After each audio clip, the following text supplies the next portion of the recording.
నమస్తే, ఇది కథ కాదు జీవితం కార్యక్రమానికి స్వాగతం.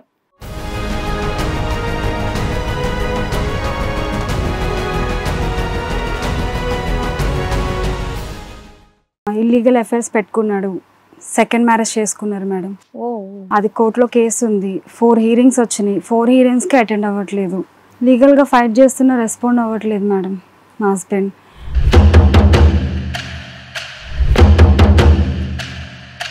పెళ్ళైన ఎంత కాలానికి ఇది? కరెక్ట్గా బాబు పుట్టి 5 మంత్స్ మేడం. అప్పటికే ఒక అమ్మాయితో రిలేషన్ పెట్టుకున్నారు మేడం. ఆ అమ్మాయితో నేను కాల్ చేసి మాట్లాడాను. ఆ అమ్మాయి డైరెక్ట్గా ఒప్పుకుంది. నేను వచ్చానంటే మంచిగా ఉండదు అని. ఎందుకు మీ ఆయనకి అంతమంది అట్రాక్ట్ అయిపోవడానికి కారణం ఏంటి? ఆయన సంపాదన ఎంత? ఆయన ఏం చూసి ఆయన్ని అట్రాక్ట్ అవుతున్నారు?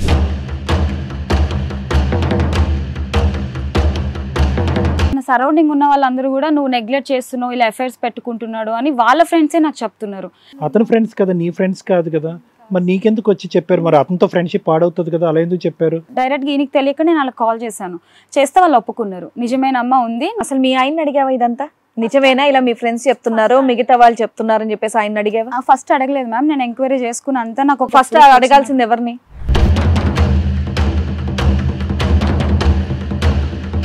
మ్యామ్ ఆయన ఫోన్ కాల్స్ అవన్నీ కాల్ రికార్డింగ్స్ ఎప్పటికప్పుడు డిలీట్ చేస్తున్నాడు మ్యామ్. అవన్నీ మనకి డిలీటెడ్ స్టోరేజ్ లో ఉంటాయి కదా, నాకు వినే టైం లేక అవి నేను. ఒకటే అమ్మా, మీది లవ్ మ్యారేజ్, పోనీ అరేంజ్డ్ మ్యారేజ్ కాదు, మీ ఇద్దరి మధ్యలో బాండింగ్ ఉంది, ఎందుకు డిలీట్ చేస్తున్నావు? నువ్వు డైరెక్ట్ గా అడిగేయొచ్చు కదా.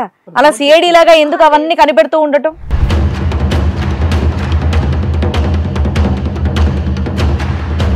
పెళ్లికి ముందు కూడా ఈ సలహా ఇచ్చే బ్యాచ్ తో ఉన్నావమ్మా? ఒక్కలే చెప్పారు మేడం. పెళ్లికి ముందు మా అత్తయ్య అన్నది, నువ్వు లవ్ మ్యారేజ్ చేసుకుంటున్నావమ్మా, ఆలోచన చేసుకో, ఎందుకంటే మా అబ్బాయి ఇలాగా. మీ అత్తగారు నీకు సలహా ఇచ్చారు ఒక చెవిలో, చెప్పారు. మీ అమ్మగారు ఒక చెవిలో సలహా ఇచ్చారు, నువ్వు ఎవరి మాట ఎనలా.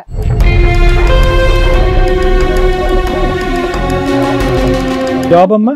నేను ఇంకప్పుడు బాబు పుట్టినాక ఆపేసాను సార్. జాబ్ ఏమానేసావు? 38,000 శాలరీ జాబ్ వదిలేసావా? రిలేషన్షిప్ సేల్స్ కానించి నేను కొంచెం తనని దగ్గర అబ్జర్వ్ చేయాలని అబ్జర్వ్ చేస్తూ ఉన్నాను మేడం. అలా తర్వాత తన ఇన్స్టా చాట్స్ కొని మళ్ళీ వేరు వేరు అమ్మాయిలతో అలాగే ఇంకొక 2-3తో అయ్యింది. ఇక తర్వాత తనకి నాకు కొంచెం గొడవలు బాగా పెరిగినాయి మేడం.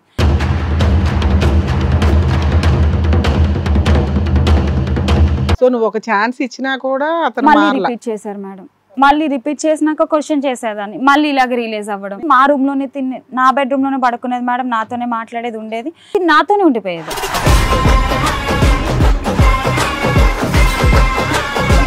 నేను హాస్పిటల్లో ఉన్నా మేడం, ఐసీయూలో ఉన్నాను. నాకు కింద వేరే రూమ్ ఇస్తారు కదా మేడం, ఆ రూమ్లో వీళ్ళ విషయం గురించి సంథింగ్ ఏమేమో జరిగినాయి అని నర్స్ డైరెక్ట్గా వచ్చి నా దగ్గర చెప్పింది. నీకు నర్సు చెప్పిందా సలహా? ఏంటమ్మా హాస్పిటల్ రూమ్ లో వాళ్ళిద్దరు సరసాలా?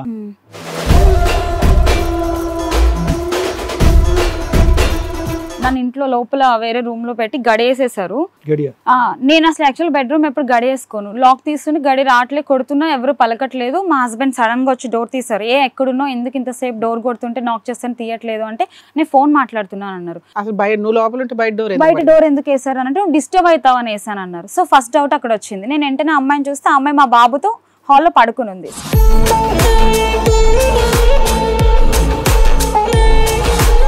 ఇంకొకటి నా మీద పడిన మంచి ఏంటి అంటే, పాప పుట్టినాక వీళ్ళు విడిపోయారు, పాప నష్టజాతకురాలు అని పాపని అంటున్నారు మేడం. మీరేదో చేసుకున్నారు, పిల్లల మీద ఎందుకమ్మా పడతారు?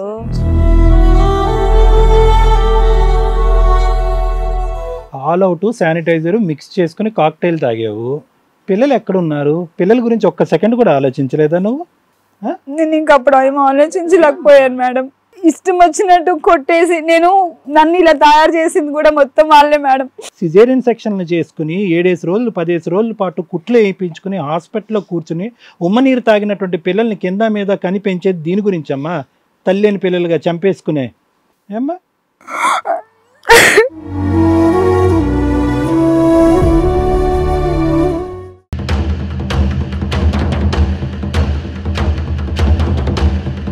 ఏం చేస్తూ ఉంటారు మీరు? ఇప్పుడు present house wife. Present house వైఫే. ఇక్కడ మీరు ఏ సమస్యతో వచ్చారండి? మా హస్బెండ్ ఇష్యూ మీద వచ్చాను మేడం. చెప్పండి. లీగల్గా ఫైట్ చేస్తున్నా, రెస్పాండ్ అవ్వట్లేదు మేడం మా హస్బెండ్. ఓకే, ఆ విషయం మీద ఇక్కడికి వచ్చారు. ఓకే. ఇల్లీగల్ అఫైర్స్ పెట్టుకున్నాడు, సెకండ్ మ్యారేజ్ చేసుకున్నారు మేడం. అది కోర్టులో కేసు ఉంది. 4 హీరింగ్స్ వచ్చినాయి. 4 హీరింగ్స్కి అటెండ్ అవ్వట్లేదు. ఇదేంటి మీది love marriage arranged marriage? Love marriage. ఎన్నేళ్ళు అవుతుంది మీకు పెళ్ళై? 4 years మేడం. పెళ్ళై 4 years అవుతుంది. ఎప్పటి నుంచి ఫైట్ చేస్తున్నారు? డిసెంబర్ నుంచి చేస్తున్నా మేడం. బట్ అప్పుడు పెద్దవాళ్ళు ఏం చేశారంటే వాళ్ళ మీద కేసు బాగా సీరియస్ అవుతుంది అని కాంప్రమైజ్ చేసి మంచిగా ఉంటారని ఇంటికి పంపించారు. వాళ్ళు ఎలా గేమ్ ఆడారంటే 5 months నన్ను కొంచెం మ్యానిపులేట్ చేశారు మేడం. మారినట్టుగా నటించి అలా ఇలా ఉండి ఇది ఒక వైఫ్ అండ్ హస్బెండ్ ఇష్యూ కింద క్రియేట్ చేసేసి మళ్ళీ సపరేషన్ చేసేసారు మేడం. చేసేసాక నేను మా అత్తయ్య వాళ్ళ ఇంటికి వెళ్ళి అక్కడ ఫైట్ చేశాను మేడం. అక్కడ మహిళా మండలి ఎవరో ఒక ఇద్దరిని. దానికంటే ముందు నాకు కొంచెం ఇవి డీటెయిల్స్ అనేది ఒకటి ఇవ్వరా? చెప్పండి. ఇప్పుడు మీకు పెళ్ళై 4 years అయింది అంటున్నారు. సో డిసెంబర్ నుంచి మీరు సపరేట్ గా ఉంటున్నారు. డిసెంబర్ నుంచి సపరేట్, జూలై నుంచి సపరేట్. జూలై నుంచి ఈ ఇయర్ జూలై నుంచి మీరు సపరేట్ గా ఉంటున్నారు. గొడవలు అనేది డిసెంబర్ నుంచి స్టార్ట్ అయ్యాయి. దానికి ముందు లవ్ ఎన్నేళ్ళు love? 4 years love. 4 years madam. 1 year love madam. 1.5 year అలా. ఎలా పరిచయం అమ్మా మీ ఆయన మీకు? కామన్ ఫ్రెండ్స్ గా పరిచయం అయ్యారు మేడం. ఒక 1.5 year దాకా ఫ్రెండ్స్ గానే ట్రావెల్ చేసాం. తర్వాత ఇంక ఇష్టం అనుకున్నాం, అందరిని ఒప్పించుకున్నాం. మా ఇంట్లో ఒప్పుకోలేదు, బట్ వీళ్ళందరూ సపోర్ట్ ఉన్నారు. అండ్ మా అత్తయ్య మామయ్య కూడా కరోనా టైం మేడం అప్పుడు ఇంటికి తీసుకెళ్లి వాళ్ళ ఇంటి దగ్గర పెళ్లి చేశారు. మీరేం చేస్తారు? మీ హస్బెండ్? అప్పుడు నేను సాఫ్ట్వేర్ ఎంప్లాయ్ మేడం. ఎంత వచ్చేది శాలరీ? 38,000. 8 months లాంగ్ పీరియడ్ మీ టైం మీరు అనుకోవడం ప్రకారం. పిల్లలు కానీ ప్రెగ్నెన్సీ కానీ? 2 పిల్లలు ఉన్నారు మేడం. 2 పిల్లలు ఉన్నారు. ఇప్పుడు మీరు ఏమైనా జాబ్ చేస్తున్నారా? ఇప్పుడు ప్రెసెంట్ లేదు. నాకు 10 months పాప ఉంది మేడం. జాబ్కి వెళ్ళడానికి లేదు ఇప్పుడు. మీ పెళ్లికి ఎవరు ఒప్పుకున్నారు, ఎవరు ఒప్పుకోలేదమ్మా? ఓన్లీ మా ఫ్యామిలీ ఒప్పుకోలేదు సార్. మీ ఫ్యామిలీ ఒప్పుకోలేదు? వీళ్ళ ఫ్యామిలీ అంతా. పెళ్లి ఎక్కడ జరిగింది? మా హస్బెండ్ వాళ్ళ ఓన్ హౌస్ లోనే చేశారు సార్. ఎవరెవరు వచ్చారమ్మా పెళ్లికి? మా హస్బెండ్ ఫ్యామిలీ అంతా వచ్చారు సార్. మా తమ్ముడు వచ్చాడు సార్. మీ ఫ్యామిలీ మెంబర్స్ మళ్ళీ మీతో కమ్యూనికేట్ చేయటం అనేది అసలు ఒప్పుకున్నారా మీ పెళ్లి? ఒప్పుకున్నారు సార్. ఎంతకాలం పట్టింది? అంటే మా అక్క వాళ్ళు అందరూ ఒప్పుకున్నారు సార్. మమ్మీ తప్ప అందరూ ఒప్పుకున్నారు. తమ్ముడు వచ్చారు. ఆ టైంలో ఇంకోటి ఏంటంటే రిస్ట్రిక్షన్స్ కూడా ఉన్నాయి కదా సార్. మ్యారేజెస్ కి ఇటు నుంచి 20 members అటు నుంచి 20 members అన్న టైంలో చేసుకున్నారు. ఇది కరోనా టైంలో. 2021. మీ 20లో ఎవరు రాలేదా? 20లో అంటే అక్క వాళ్ళ హస్బెండ్ కి అప్పుడు కరోనా. అసలు అతను వద్దంటానికి కారణం ఏంటి? సెటిల్ అంటే నీకు స్థిరమైనటువంటి జాబ్ ఉంది, అతనికి లేదు. మీ మ్యారేజ్ ఎప్పుడు అప్రూవ్ చేశారమ్మా? ఎందుకు అప్రూవ్ చేశారు? ఫస్ట్ అప్రూవ్ చేయని వాళ్ళు తర్వాత ఎందుకు అప్రూవ్ చేయరు? అంటే బాబు పుట్టినాక మమ్మీ తమ్ముడు వాళ్ళతో కాల్ చేపిచ్చేసారు మా హస్బెండ్ కి. ఏంటి సార్ అయిపోయింది, అయిపోయింది, నువ్వు హ్యాపీగా ఉన్నావు అంటే నేను చాలా హ్యాపీగా ఉన్నాను, బాగున్నాను, హ్యాపీగా ఉన్నా అంటే బాగా చూసుకుంటున్నారు అంటే బాగా చూసుకున్నాను సార్. అయిపోయింది ఇంక ఇంటికి పండక్కి రండి అని సంక్రాంతికి ఫస్ట్ బాబు పుట్టారు సార్. అప్పుడు 3 months అనుకుంటా. ఇంటికి యాక్సెప్ట్ చేశారు. మమ్మీ అన్ని అమ్మాయికి సంబంధించి పెట్టాల్సినవి పెట్టి ఒప్పుకున్నారు. అప్పటి నుంచి ఇంకా కమ్యూనికేషన్ బాగుంది. ప్రేమించుకున్నప్పుడు పెళ్ళైన తర్వాత మార్పులు ఏంటి? ప్రేమించుకున్నప్పుడు అయితే మంచిగా ఉన్నాడు సార్. ఎటువంటి అనడాలు మాట ఏమైనా గబుక్కుని అనేవాడు కూడా కాదు సార్. చాలా అర్థం చేసుకునేవాడు ఏ విషయంలోనైనా సరే. తను సరౌండింగ్ ఉన్న వాళ్ళందరూ కూడా నువ్వు నెగ్లెక్ట్ చేస్తున్నావు, ఇలా అఫైర్స్ పెట్టుకుంటున్నాడు అని వాళ్ళ ఫ్రెండ్సే నాకు చెప్తున్నారు. సో అప్పటిదాకా నాకు లేని ఎంతకాలానికి ఇది కరెక్ట్గా బాబు పుట్టి 5 months మేడం. అంటే 1.5 year. నేను హైదరాబాద్ లో ఉన్నా. బాబు 2021 డిసెంబర్ లో పుట్టారు సార్. ఓకే. 1 year కి బాబు పుట్టినాక ఏమైందంటే నేను ఇక్కడ హైదరాబాద్ లో ఉండేదాన్ని మేడం. అప్పుడు ఏమైందంటే ఇలా హైదరాబాద్ లో ఉంటున్నావు నువ్వు, ఈయన ఇక్కడ ఎఫ్ఐఆర్స్ పెట్టుకుంటున్నారు, నువ్వు ఎలాగో జాబ్ చేయట్లేదు కదా ఇక్కడికి వచ్చేసాయి, తిను కూడా కంట్రోల్ ఉంటారు అంటే నేను అప్పటికే ఒక అమ్మాయితో రిలేషన్ పెట్టుకున్నారు మేడం. ఆ అమ్మాయితో నేను కాల్ చేసి మాట్లాడాను. ఆ అమ్మాయి డైరెక్ట్గా ఒప్పుకుంది. నేను వచ్చానంటే మంచిగా ఉండదు అని. ఎందుకు మీ ఆయనకి అంతమంది అట్రాక్ట్ అయిపోవడానికి కారణం ఏంటి? ఆయన సంపాదన ఎంత? ఆయన ఏం చూసి ఆయన అట్రాక్ట్ అవుతున్నారు? మెయిన్ మాటలు, మ్యానిపులేటింగ్ మాటలు. ఏమైనా ప్రాపర్టీస్ ఏమైనా కొనుక్కున్నారా? హౌస్ మేము కొనుక్కోలేదు మ్యామ్. అంటే అత్తయ్య వాళ్ళకి అన్ని ఉన్నాయి, మాకేం లేదు. ఇతనికి ఒకళ్ళు ఉన్నారు అనేది నీకు ఎలా తెలుస్తుందమ్మా? ఫస్ట్ వాళ్ళ ఫ్రెండ్స్ సర్కిల్. ఫ్రెండ్స్ ఎందుకు చెప్పారు అలాగా? అంటే నేను ఇక్కడ హైదరాబాద్ లో ఉన్నా. ఫ్రెండ్స్ కదా, నీ ఫ్రెండ్స్ కాదు కదా, మరి నీకెందుకు వచ్చి చెప్పారు? మరి అతనితో ఫ్రెండ్షిప్ పాడవుతుంది కదా, అలా ఎందుకు చెప్పారు? అంటే వాళ్ళు ఎలా చెప్పారంటే సార్, వాంటెడ్ గా చెప్పలేదు సార్. మేము అందరూ ఇలా కూర్చుంటే మీ ఓడి ఇట్లా చేస్తున్నాడు అని మాటగా చెప్తే నాకు డౌట్ వచ్చింది.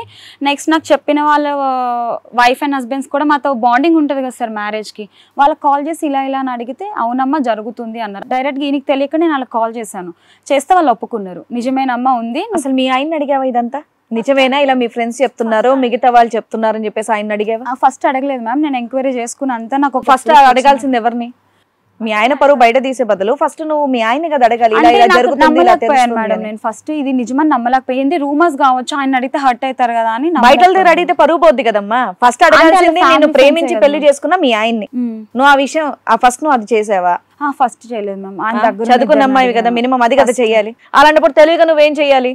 బట్ నేను అడగకపోవడానికి రీజన్ ఏంటంటే మ్యామ్ ఆయన ఫోన్ కాల్స్ అవన్నీ కాల్ రికార్డింగ్స్ ఎప్పటికప్పుడు డిలీట్ చేస్తున్నాడు మ్యామ్. అవన్నీ మనకి డిలీటెడ్ స్టోరేజ్ లో ఉంటాయి కదా, నాకు వినే టైం లేక అవి నేను. ఒకటే అమ్మా, మీది లవ్ మ్యారేజ్, పోనీ అరేంజ్డ్ మ్యారేజ్ కాదు, మీ ఇద్దరి మధ్యలో బాండింగ్ ఉంది, ఎందుకు డిలీట్ చేస్తున్నావు? డైరెక్ట్ గా అడిగేయొచ్చు కదా, అలా సిఐడి లాగా ఎందుకు అవన్నీ కనిపెడుతూ ఉండటం?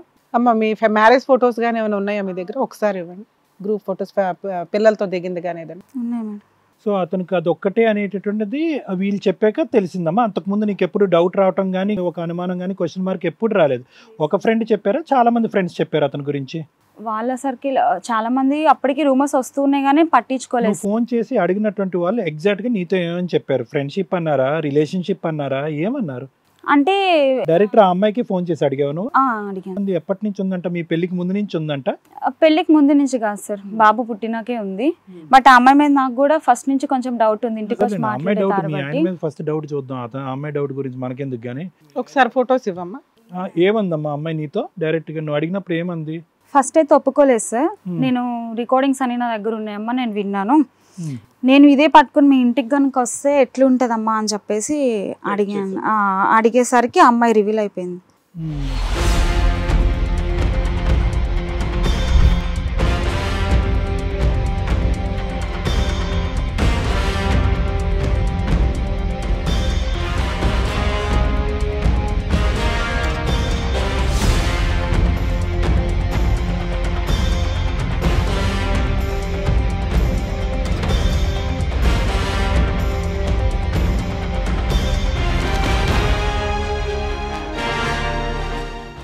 ఇంట్లో ఎవరెవరు ఉండేవాళ్ళమ్మా మీ మ్యారేజ్ తర్వాత? మ్యారేజ్ తర్వాత మేము ఇద్దరమే మేడం. ఈ అమ్మాయి కమింగ్ టు దిస్ గర్ల్, ఆ అమ్మాయి ఒప్పుకున్న తర్వాత అప్పటికైనా ఇతన్ని అడిగావమ్మా ఏమై మరి అని? అప్పుడు నీకు భరోసా ఎవిడెన్స్ ఉంది కదా నీ దగ్గర మొత్తం అంతా, అప్పుడేమన్నాడు? రిలీజ్ అయ్యాడు సార్, అయ్యి సారీ చెప్పాడు. సారీ చెప్పి నేను ఆ అమ్మాయికి డైరెక్ట్గా ఫోన్ చేసేస్తాను, ఇంకా నీ ముందే చేస్తాను, బయటికి వెళ్ళకపోతే నా ముందే చేసి కట్ చెప్పేసి నా వైఫై ఇలా చెప్పు అంటే నా ముందే కాల్ చేశాడు మేడం. చేసి నాకు నా వైఫ్ పిల్లలే కావాలి, తను ఇంకా నన్ను ఇడిచిపెడతా అంటుంది, నాకు ఇంక నువ్వు వద్దు అని చెప్పి తనని చెప్పేశారు. అప్పుడు ఇంకా అమ్మాయి కూడా కొంచెం ఏడవడం అవి ఇవన్నీ నేను పక్కనున్నాను తెలియదు, కొన్ని వాంటెడ్గా కూడా కదా ఆన్ ది స్పాట్ చేయించాను. ఇంకా అమ్మాయి కూడా సరే నేను వెళ్ళిపోతాను, ఎందుకంటే మీ వైఫ్ రచ్చ చేసిన గొడవ చేసిన నాది కూడా పోతుంది, మొన్న ఫోన్ చేసి కూడా తిట్టింది. ఇదంతా పెళ్ళైన తర్వాత అక్రమ సంబంధాల? పెళ్లికి ముందు కూడా నీతో పాటు సైమల్టేనియస్ గా గర్ల్ ఫ్రెండ్స్ ఉన్నారా? అది తెలియదు మేడం. నువ్వు క్లిక్ అయి పెళ్లి చేసుకోవడం, మిగతా వాళ్ళు చేసుకోవడం కుదరకపోవడం కానీ అట్లా ఏదన్నా నీకు తెలియదు? నాకు తెలియదు మేడం. వీళ్ళంతా పెళ్లి అయిన తర్వాతే చెప్పారు ఈ సలహాలు ఇచ్చే వాళ్ళంతా. పెళ్లికి ముందు కూడా ఈ సలహా ఇచ్చే బ్యాచ్ తో ఉన్నావమ్మా? ఒక్కలే చెప్పారు మేడం పెళ్లికి ముందు. మా అత్తయ్య అన్నది, నువ్వు లవ్ మ్యారేజ్ చేసుకుంటున్నావమ్మా, ఆలోచన చేసుకో, ఎందుకంటే మా అబ్బాయి ఇలాగా. మీ అత్తగారు నీకు సలహా ఇచ్చారు ఒక చెవిలో, చెప్పారు, మీ అమ్మగారు ఒక చెవిలో సలహా ఇచ్చారు, నువ్వు ఎవరి మాట ఎనలా. సరే ఇప్పుడు ఆ లవర్ ఎవరైతే ఉందో కట్ అయిపోయింది, తర్వాత ఏంటమ్మా? ఇంకా అప్పటి నుంచి ఈయన ఈ విషయం తెలిసిన కానీ మా దగ్గర కొంచెం బాండింగ్ అన్నది దగ్గర ఉండాలి అని షిఫ్ట్ అయిపోయాను. ఓకే అమ్మా. ఇక ఒక 1 or 2 నేను ఇంకా అప్పుడు బాబు పుట్టినాక ఆపేసాను సార్. జాబ్ మానేసా? 38,000 సాలరీ జాబ్ వదిలేసావా? మానేమన్నారు సార్, అసలు బాబుని పట్టించుకోవు. వర్క్ ఫ్రమ్ హోమ్ అడగచ్చు కదమ్మా పోస్ట్ కోవిడ్. ఫ్రమ్ హోమ్ ఇంకా అప్పుడు నాకు ఆపర్చునిటీ లేదు సార్. వదిలేసావు? అంటే నేను అప్పుడే వెళ్ళడం కూడా fresher, BTech computer science. Relationship sales కానించి నేను కొంచెం తనని దగ్గర అబ్జర్వ్ చేయాలని అబ్జర్వ్ చేస్తూ ఉన్నాను మేడం. అలా తర్వాత తన ఇన్స్టా చాట్స్ కొని మళ్ళీ వేరే అమ్మాయిలతో అలాగే ఇంకొక 2-3 అయ్యింది. ఇక తర్వాత తనకి నాకు కొంచెం గొడవలు బాగా పెరిగినాయి మేడం. సో నువ్వు ఒక ఛాన్స్ ఇచ్చినా కూడా అతను మళ్ళీ రిపీట్ చేశారు మేడం. మళ్ళీ రిపీట్ చేసినాక క్వశ్చన్ చేసేదాన్ని, మళ్ళీ ఇలాగ రిలీజ్ అవ్వడం. అత్తగారితో చెప్పావా ఎట్లా చేస్తున్నాడు? మరి ఆవిడేమంది? నేను ముందే చెప్పాను నీకు. తిట్టింది, ఫస్ట్ అయితే తిట్టింది మేడం, ఇలా చేయడం కరెక్ట్ కాదురా, బాబు పుట్టాడు, ఇంక ఈ పెళ్లికి ముందంటే అవన్నీ ఓకే, ఇప్పుడు పెళ్లి తర్వాత ఇది కరెక్ట్ కాదు, మా పరుగు పోతుంది అని ఫస్ట్ తిట్టింది మేడం. ఈయన కూడా కొంచెం కాంప్రమైజ్ అయ్యాడు, మంచిగానే ఉన్నాడు. మళ్ళీ ఈ చుక్కలన్నీ కలుపుకుంటూ వెళ్ళిపోతున్నాడు కదా, చుక్కలంటే ఈ అమ్మాయిలు. మీ ఇద్దరి మధ్యన ఏమైనా డిస్టర్బెన్స్ ఎక్కడన్నా? మీ ఇద్దరి మధ్యన ఈ ప్రయాణంలో నువ్వు ఏదైనా పదే ఒక సంఘటన జరిగింది కాబట్టి అనుమానించడం, ఫోన్ చెక్ చేయటం, ఇప్పుడు ఎక్కడికి చెక్ చేస్తా, అది మొదలైందా? ఇది అంతా మొదలు పెట్టాడా వేరే అమ్మాయిలతో అలా అనుకుంటున్నావా? తన నేచరే అంతా అని నాకు తర్వాత బిఫోర్ మ్యారేజ్ ఉంది, ఆఫ్టర్ మ్యారేజ్ కంటిన్యూ అవుతుంది, మధ్యలో చిన్న బ్రేక్ ఇచ్చాడు అంతే నీకోసం. ఇలాగ మామూలుగా ఇన్స్టాలో సోషల్ పోస్ట్స్ అమ్మా లేదంటే డైరెక్ట్ గా అసోసియేషన్స్? ఇవి మాత్రం కొన్ని ఇన్స్టా చాట్స్ కొంచెం వేరే వల్గర్ చాట్స్ చూసాను, ఏంటిది అని క్వశ్చన్ చేశాను. అందులో పెళ్ళైన వాళ్ళు కూడా ఉన్నారు, వాళ్ళ హస్బెండ్ తో కాల్ చేస్తాను అనేసరికి వాళ్ళు నాకు సారీ చెప్పేసి బ్లాక్ చేసేసుకున్నారు. అంతా బానే ఉంది. ఓన్లీ చాటింగ్ లేనా ఫిజికల్ రిలేషన్ కూడా ఉండొచ్చా? స్టార్టింగ్ అని నేను సో అనుకుంటున్నాను. ఆ ఫుల్ టైం జాబ్ వదిలేసి ఈ ఫుల్ టైం జాబ్ లోకి వచ్చినట్టు అయింది నువ్వు, అంతే కదమ్మా? తర్వాత ఏమైందమ్మా? తర్వాత ఇంకా మళ్ళీ మా ఇద్దరి మధ్య నేను అప్పుడే ఇంకా తినని సెకండ్ బేబీ ఛాన్స్ వచ్చింది, ప్రెగ్నెన్సీ ఉంది మేడం అప్పటికే వచ్చింది. నేను ఇంకా తీసేసుకుందాం అనుకున్నాను. బట్ మా అత్తయ్య వాళ్ళు ఏమన్నారంటే ఇది కరెక్ట్ కాదు, వాడు మారుతాడు, పిల్లలు పుట్టినాక రెస్పాన్సిబిలిటీస్ ఉంటాయి, ఉంచుకో అంటే ఇంకా సెకండ్ బేబీని ఉంచుకున్నాను మేడం. పాప పుట్టింది, తిన 4 months కొంచెం మంచిగానే ఉన్నాడు. ఇంకోటి ఏంటంటే ప్రతిదీ నేను ప్రెగ్నెన్సీ లేనప్పుడు అయితే తనని బాగా అబ్జర్వ్ చేసేదాన్ని మేడం. సెకండ్ ప్రెగ్నెన్సీ ఏంటంటే ముందు ఒక అబార్షన్ అయింది, నెక్స్ట్ సెకండ్ ప్రెగ్నెన్సీ వెంటనే వచ్చేసరికి బాగా వీక్ అయిపోయాను. డాక్టర్ కూడా బాగా రెస్ట్ తీసుకోవాలంటే మా అత్తయ్య వాళ్ళని పిలిచారు. Pregnancy, abortion, pregnancy with in a gap of 6 to 8 months, అంతే కదా? అది ఫస్ట్ అయితే నాకు అనుకోకుండానే మిస్క్యారీ అయింది సార్, అంటే 3rd month లో అయిపోయింది. పెళ్ళైన తర్వాత 4 years మ్యారేజ్ లో 3 pregnancies, 1 abortion. 2 pregnancies, 1 abortion. Sorry, yeah, go on. అప్పుడు అలా ఉన్నాం మేడం. ఇంకా బేబీ వద్దు అని అంటే మా అత్తయ్య వాళ్ళు కొంచెం ఉంచుకోవాలి ఎర్లీగా, నువ్వు కూడా జాబ్ లో సెటిల్ అయిపోతావు కదా, 2 పిల్లలు నేను చూసుకుంటా అని ఒక 1 month ఏమో నా దగ్గర ఉంది మేడం. కరెక్ట్ గా మనకు అబార్షన్ చేయించే టైం దాటిపోయినాక ఆమె కూడా వెళ్ళిపోయింది. డాక్టర్ దగ్గర కన్సల్ట్ అయితే ఇప్పుడు అవ్వదమ్మా, 5th month వచ్చింది, నేను అప్పుడే వద్దని చెప్పా బావి కానీ ఈవెన్ ఇప్పుడు బాబును కూడా లిఫ్ట్ చేయకూడదు, అంత సీరియస్ పొజిషన్ లో ఉంది, బాగా రెస్ట్ తీసుకో అని అంటే ఇంకా నేను తన మీద ఫోకస్ తగ్గించేసాను మేడం. ఒక అమ్మాయిని ఇంటికి కేర్ టేకర్ గా తీసుకొచ్చాడు మేడం. నాకు సహాయం కావాలి. ఉన్న 2 పిల్లల్ని చూడడానికి ఒక కేర్ టేకర్. 2 పిల్లల్ని కాదు మ్యామ్, అప్పుడు ప్రెగ్నెన్సీలో ఉన్న బాబు ఒక్కడే. మీ అమ్మ, మీ ఇంట్లో వాళ్ళు, మీ అత్తగారు రావచ్చు కదా? ఆ మమ్మీ అప్పుడు జాబ్ చేస్తున్నారు మేడం, మమ్మీ రావడానికి లేదు.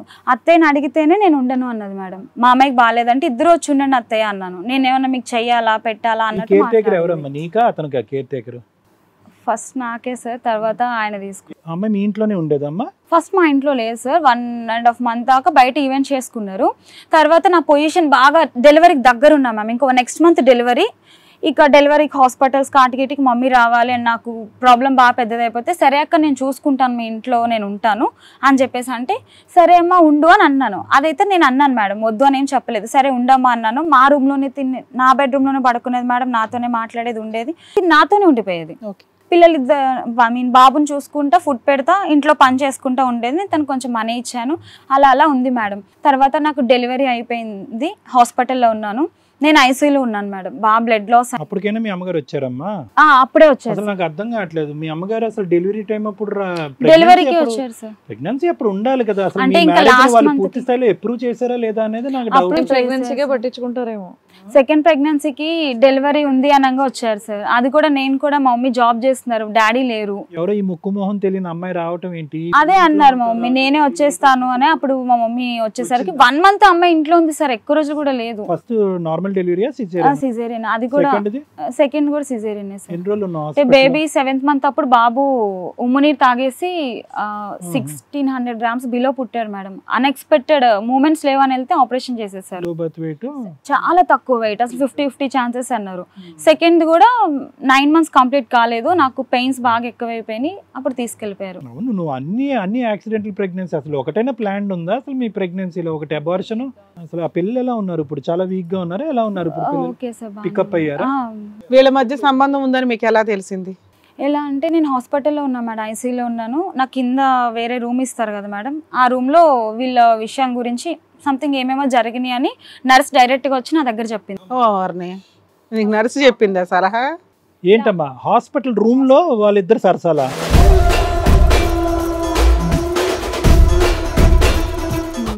బేబీని ఇక్కడ 2 బెడ్స్ ఇస్తే బేబీని అటు పెట్టేసి వీళ్ళు ఇట్లా ఉంటున్నారు అని నాకు ఒక ఆమె చెప్పంగా. కుట్లు మానుతున్నటువంటి time night operation sir, morning bed general ఐసీయూకి పెట్టారు, ఆఫ్టర్నూన్ ఈవినింగ్ కి నాకు ఈ విషయం తెలిసింది. నర్స్ చెప్పింది.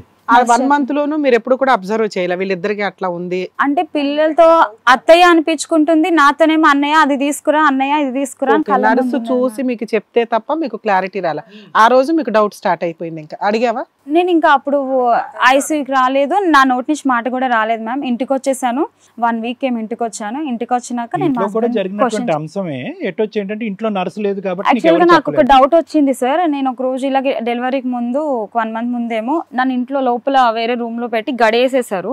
గడియ నేను అసలు యాక్చువల్ బెడ్రూమ్ ఎప్పుడు గడియేసుకోను. లాక్ తీస్తుంటే గడి రావట్లే, కొడుతున్నా ఎవరు పలకట్లేదు. మా హస్బెండ్ సడన్ గా వచ్చి డోర్ తీసారు. ఎక్కడున్నో, ఎందుకు ఇంతసేపు డోర్ కొడుతుంటే నాక్ చేస్తాను తీయట్లేదు అంటే నేను ఫోన్ మాట్లాడుతున్నాను అన్నారు. అసలు నువ్వు లోపల ఉంటే బయట డోర్ ఎందుకు వేసారు అని అంటే డిస్టర్బ్ అవుతావని వేసాను అన్నారు. సో ఫస్ట్ డౌట్ అక్కడ వచ్చింది. నేను వెంటనే అమ్మాయిని చూస్తే ఆ అమ్మాయి మా బాబుతో హాల్లో పడుకుని ఉంది. సరే అని నేను పట్టించుకోలేదు. మా మమ్మీ ఇంకో 1 week లో వచ్చేస్తున్నారు, డెలివరీకి ఉంది కదా అని నేను ఊరుకున్నా మేడం. నాకు ఈ విషయం ఎప్పుడు అడిగావు అతన్ని? ఈ విషయం ఆపరేషన్ నుంచి వచ్చిన వెంటనే నేను క్వశ్చన్ చేశాను మేడం. ఇంకా కుట్లు కూడా తీయలేదు. 4th day మేబీ నేను డిశ్చార్జ్ వచ్చాను. 1 day గ్యాప్ వచ్చింది. అడిగాను ఏంటిది అని అంటే ఇక ఆయన ఫుల్ తాగేసి ఇక ఇలా అంటే ఇంత డిస్టెన్స్ మీ ఇలా కొడితే నేను అక్కడ దాకా సోఫాలోకి వెళ్ళి పడ్డాను మేడం. కుట్లు కూడా ఇంకా ఆరకుండా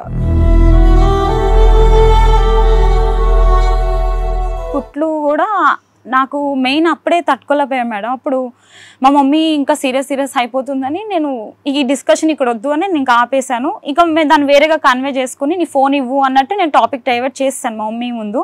చేసేసి నెక్స్ట్ డే నేను మళ్ళీ టెర్రస్ మీదకి వీళ్ళిద్దరు కూర్చుని మాట్లాడుకుంటుంటే అప్పుడు నేను ఇంకా లైట్గా వీళ్ళకి డౌట్ వచ్చేసింది మేడం, నాకు తెలిసిపోయింది అని. డాబా మీదకి వెళ్తే డాబా మీద కూడా కొట్టారు మేడం. చేయి చేసుకోవడం అయితే అదే ఫస్ట్ టైం. డ్రింక్ అయితే అకేషనల్ గా చేస్తారు కానీ ఎప్పుడైతే నన్ను కొట్టలేదు మేడం. ఎందుకు వచ్చింది ఈ అమ్మాయి విషయం క్వశ్చన్ చేసేసాను. క్వశ్చన్ చేసావానా నిజం తెలిసిందనా? క్వశ్చన్ చేశాను మేడం. ఆయన ఉద్దేశం నిజం తెలిసిపోయింది ఉంది మేడం. తెలిసిపోయింది. ఈ అమ్మాయిని కూడా అడిగావా? అన్న అని పిలిస్తే ఏంటి దరిద్రం అని అడిగాను మేడం. ఏమంటది? నేను ఈ అమ్మాయిని ఎప్పుడు అడగాలంటే మా ఇంటికి ఒక సిస్టర్ వచ్చింది, మా చెల్లె. హైదరాబాద్ లో వాళ్ళ ఇంటిలో వీళ్ళిద్దరు కొంచెం వల్గర్ గా కనిపించారంట. అది నాకు ఆ విషయం అమ్మాయి ఎప్పుడు చెప్పింది అంటే నీకు తప్ప అందరికీ కనిపించింది మేడం. ఆ అమ్మాయి ఏంటంటే ప్రెగ్నెన్సీలో ఉన్నావు, డెలివరీకి రెడీగా ఉన్నావు, ఇది చెప్తే బీపీ లో ఏమన్నా సీరియస్ అయితే నేను చెప్పలేదు అక్క, మా హస్బెండ్ కి దొరికిరట అంటే నేను మా మరిదికి కాల్ చేసి ఏంటి ఇట్లా అంటే అవును దినా కానీ ఆ టైంలో చెప్తే ఏమన్నా నీకు సీరియస్ అయింది అనుకో నేను లైఫ్ లాంగ్ గిల్టీగా ఉంటుందని చెప్పలేదు వదిన, స్లోగా నేనే చెప్దాం అనుకుంటున్నాను. ఇప్పుడు 21st పాప బర్త్డే వచ్చింది కదా, 21st ఉయ్యాల ఫంక్షన్ చేస్తున్నాం మేడం. ఇంక ఇప్పుడు పట్టుకో అంటే నా వీళ్ళ గొడవ మూలంగా నా బిడ్డ ఫంక్షన్ ఆగడం ఎందుకు అని ఫంక్షన్ అయ్యేదాకా ఆగాను మేడం. ఆ టైంలో ఏంటి అంటే నాకు తెలిసింది అనడానికి ఆ అమ్మాయిని రూమ్లోకి పిలిచాను. నీతో మాట్లాడాలమ్మా అంటే వచ్చింది మేడం. నువ్వు నిజం చెప్పు ఏంటి ఇది అని మొత్తం అడిగేశాను మేడం. ఇది అంటే మా మరిది వాళ్ళ ఇంట్లో ఏం జరిగిందో కూడా క్లియర్ అండ్ కట్ గా చెప్పేసరికి ఆమెకు అర్థమైపోయింది. వెంటనే తెలిసిపోయింది అని అర్థమైపోయింది. అమ్మ ఇంట్లో నుంచి వెళ్ళిపోయింది మేడం. వెళ్ళిపోయి ఫంక్షన్ కూడా రాలేదు. ఈవినింగ్ 5కి నేనే కాల్ చేశాను, మర్యాదగా నువ్వు రాకపోతే మీ అక్క వాళ్ళందరినీ ఇంటికి పిలుస్తాను నేను అంటే సింగిల్ గా వచ్చింది మేడం. పాపకు పట్టీలు తీసుకొచ్చింది, పెట్టింది, కూర్చుంది. నువ్వు ఇక్కడ నుంచి వెళ్ళిపోతున్నా అంది. నువ్వు వెళ్ళావంటే మంచిగా ఉండదు, నేను నీతో మాట్లాడాలి, ఫంక్షన్ అందరూ వెళ్ళిపోయి నీతో మాట్లాడాలి అంటే ఆగిపోయింది మేడం.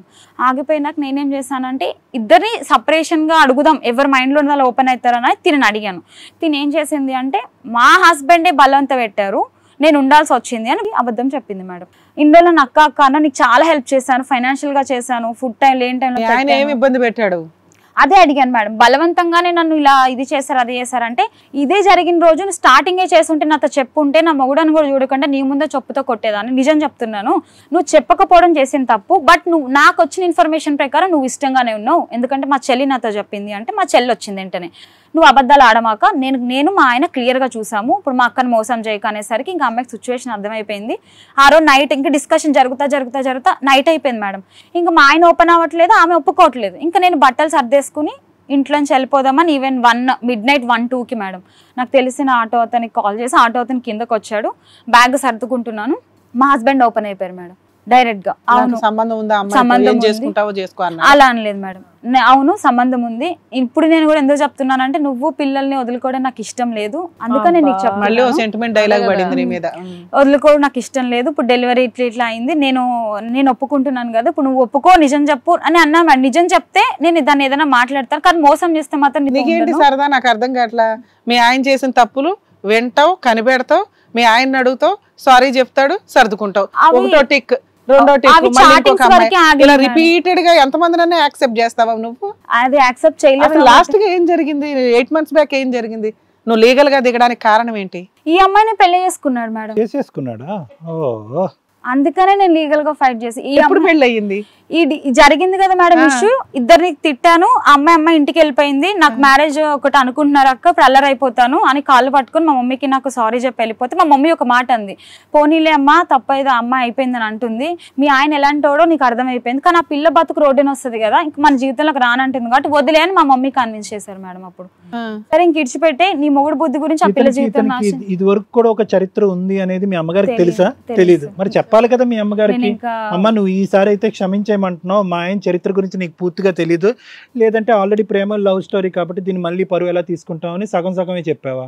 లేదు సార్ అలా అంటే ఇంకా రెస్పెక్ట్ పెళ్లికి ఒకటి ప్రేమించేటప్పుడు బీటెక్ అమ్మాయి 38,000 పాటు ఐటీ జాబ్ చేసుకునేటటువంటి అమ్మాయి ఒక వ్యక్తిని పెళ్లి చేసుకుంటున్నప్పుడు అక్కడ మీ పేరెంట్స్ యొక్క అప్రూవల్ లేదు, ప్రెగ్నెన్సీ టైంలో పోనీ మీ అమ్మగారి యొక్క సహాయ సహకారాలు లేవు, ఇన్స్టాగ్రామ్ పోస్టుల గురించి చెప్పలేదు, వేరే ఒక అమ్మాయితో సంబంధం పెట్టుకున్నది చెప్పలేదు, ఆఖరికి ఇక్కడ అమ్మకు కూడా కళ్ళు కనిపించింది కాబట్టి చెప్పావు కానీ లేదంటే ఇది కూడా అమ్మకు చెప్పలేదు. మమ్మీ కూడా అబ్జర్వ్ చేసింది కాబట్టి చెప్పావు, లేదంటే ఇది కూడా అమ్మ దగ్గర నుంచి దాచిపెట్టు. అంటే ఇంకెలా ఉంటదంటే పేరెంట్స్ ఏం రెస్పెక్ట్ అమ్మా, అసలు మొత్తం లైఫ్ జీరో అయినప్పుడు ఏం రెస్పెక్ట్, పేరెంట్స్ యొక్క హెల్ప్ ఎప్పుడు తీసుకుంటారు మీరు?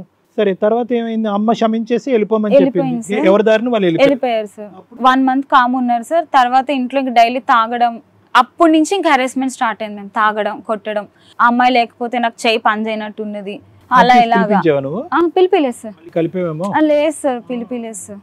1 month ఇంక ఇంట్లో ఫుల్ టార్చర్ పెట్టారు. హస్బెండ్ అండ్ వైఫ్ గొడవ కింద అలానే అవుతున్నాయి మ్యామ్. కోపం కొంచెం తగ్గినాక మళ్ళీ కూల్ అవుతాడులే అనుకున్నాను మేడం. తర్వాత ఒక రోజు మిడ్ నైట్ నేను వెళ్ళి డ్రింక్ చేసి వస్తా, అది అంటే అతనికి ఒక హెల్త్ ఇష్యూ ఉంది మేడం, ఆస్మా ప్రాబ్లం ఉంది, డ్రింక్ చేస్తే తనకి చాలా సీరియస్ అవుతుంది మ్యామ్. వద్దు అనుకుంటే ఇప్పుడు ఏం వద్దు అని చెప్పి ఆపాను మేడం. నేను ఇంటికి డౌట్ వచ్చి మామూలుగా మేము బయట లాక్ వేస్తాం కదా మ్యామ్, 12:30కి ఇంట్లో నుంచి బయటకు వెళ్ళిపోయాడు మ్యామ్. సరే తాగి వచ్చేస్తాడు కావచ్చు, మార్నింగ్ మాట్లాడదాం అనుకున్న మనిషి మార్నింగ్ 4:45 ఇంటికి వచ్చాడు మేడం. మళ్ళీ మరి 6 hours ఏం చేసావు అని వచ్చాక ఏ వైఫ్ అని క్వశ్చన్ చేయదా మేడం, అలా క్వశ్చన్ చేశాను. వీళ్ళు ఆ రోజు చేసింది ఏంటి అంటే ఆ అమ్మాయితో బయట పంచాయతీ పెట్టుకోవాలి, ఎలా పెళ్లి చేయాలి, ఎలా ఎస్కేప్ అవ్వాలి అని చెప్పి ప్లాన్ చేసుకుని ఇంటికి వచ్చారు మేడం. వీళ్ళంటే ఎవరెవరమ్మా? మా హస్బెండ్ అండ్ ఆ అమ్మాయి. అండ్ ఎందుకు మీకు లీగల్ గా మ్యారేజ్ అయింది, 2 పిల్లలు ఉన్నారు, ఇంకొక అమ్మాయిని చేసుకోవాల్సినంత అవసరం ఏంటి మీ ఆయనకి? నువ్వు ఎట్లాగో ఒప్పుకున్నావు, చచ్చిపోతానందంట మేడం, నేను చేసేస్తా. అప్పుడు నీకు చెప్పాలి కదా విషయం, ఇలా ఒక పంచాయతీ జరిగింది, మరి ఆ అమ్మాయి ఇలా అంటుంది, ఏం చేద్దామని నీ సలహా తీసుకోవాలి కదా, ఆవిడని ఎలా కట్ చేయాలనేది నువ్వు చూసుకునేదానివి. నీకు ఆ ప్రపోజల్ కూడా ఇవ్వకుండా ఏం చేసుకుంటుందో చేసుకో అనే ఉద్దేశమా, లేకపోతే పెళ్లి చేసుకున్నా సర్దుకుంటది ఈ అమ్మాయి అని అనుకున్నాడా? పెళ్లి చేసినా సర్దుకుంటది అనుకున్నా. 2 questions అమ్మా. వీళ్ళ యొక్క రన్ త్రూ ఫ్రెషా, ఇప్పుడిప్పుడే మొదలయ్యిందా? నీకు తెలిసినప్పటి నుంచి, నర్సు చూసినప్పటి, లేదంటే మీ సిస్టర్ చూసినప్పటి నుంచా, లేదంటే ఎప్పటి నుంచి ఉంది అది కనుక్కున్నావు? ఫస్ట్ ఉంది అన్నంత వరకు ఒప్పుకున్నారు, ఎప్పటి నుంచి ఉంది అనేటటువంటిది కనుక్కున్నారా? ఇక చెప్పడానికి వీళ్ళిద్దరి మధ్యన కమ్యూనికేషన్ ఉందా ఎవరికి తెలియదు సార్. అంటే ఆయన చుట్టూ కామన్ వాళ్ళు ఎవరికి తెలియదు. మీ ఆయన నీకు చెప్పుంటాడు కదా, ఒప్పుకున్నాడు కదా, అవును మా ఇద్దరి మధ్య సంబంధం ఉంది అని. ఎప్పటి నుంచి ఉంది అని చెప్పాడు? అయితే ఇంటికి వచ్చిన కానించే ఉంది. 1 month లోనే ఉంది. 1 month లోనే అంత నేను అదే అడిగాను. 1 month లో ఒకవేళ ఫిజికల్ రిలేషన్ ఉన్నా, నువ్వు చేసుకోకపోతే చచ్చిపోతాను అనే అంత లేదు. అతనికి ఏదైనా ప్రాబ్లం ఉంటే కాపాడడానికి నువ్వు ఉన్నావు భద్రకాళిలాగా. నీకు చెప్పేస్తే అయిపోయేది కదా, దాన్ని కూడా డిలీట్ చేసేదానివి. ఏం లేదమ్మా, నీ కళ్ళకి ఏదైతే కనిపించిందో, ఏవైతే ఆధారాలతో నువ్వు నిలదీస్తున్నావో దాని వరకు ఒప్పుకుంటున్నారు. దేనికైతే ఆధారాలు ఉండవో దానికైతే ఒప్పుకుంటున్నారు. నాకు ఇక్కడ ఉమెన్ ఆఫ్ ది మ్యాచ్ ఎవరంటే కనుక మీ అత్తగారు. మీ అత్తగారు ఇదంతా తెలుసు. మీ అమ్మగారు ఏమన్నారు, క్షమించేశారో, ఆడపిల్ల వదిలేయమన్నంత వరకు నాకు అర్థమైంది. మీ అత్తగారు ఏమన్నారు ఇంత కళ్ళు ఎదుర్కొంటే, ఇంత దారుణం జరుగుతుంటే? అసలు మ్యారేజ్ చేసుకునే ముందు 1 month ముందు కమ్యూనికేషన్స్ వీళ్ళు ఈవెంట్ అయినాక అత్తే వాళ్ళ ఇంటికి వెళ్ళి వస్తూ 15 kilometers మేడం డిస్టెన్స్, అత్తే వాళ్ళ ఇంటికి వెళ్ళి వస్తూ వీళ్ళిద్దరు వస్తూ ఉన్నారంట. వీళ్ళ కమ్యూనికేషన్ బాగుందంట, అది నాకు తెలియదు. నాకు వేరే వాళ్ళు ఏం చెప్పారంటే, నువ్వు అమ్మాయిని నమ్ముతున్నావు, మీ అత్తే బాగా సపోర్ట్ చేస్తుంది, తెలుసుకో అన్నారు మేడం. నా దగ్గర ఒక ఎవిడెన్స్ ఉంది, మీకు వినిపిస్తాను.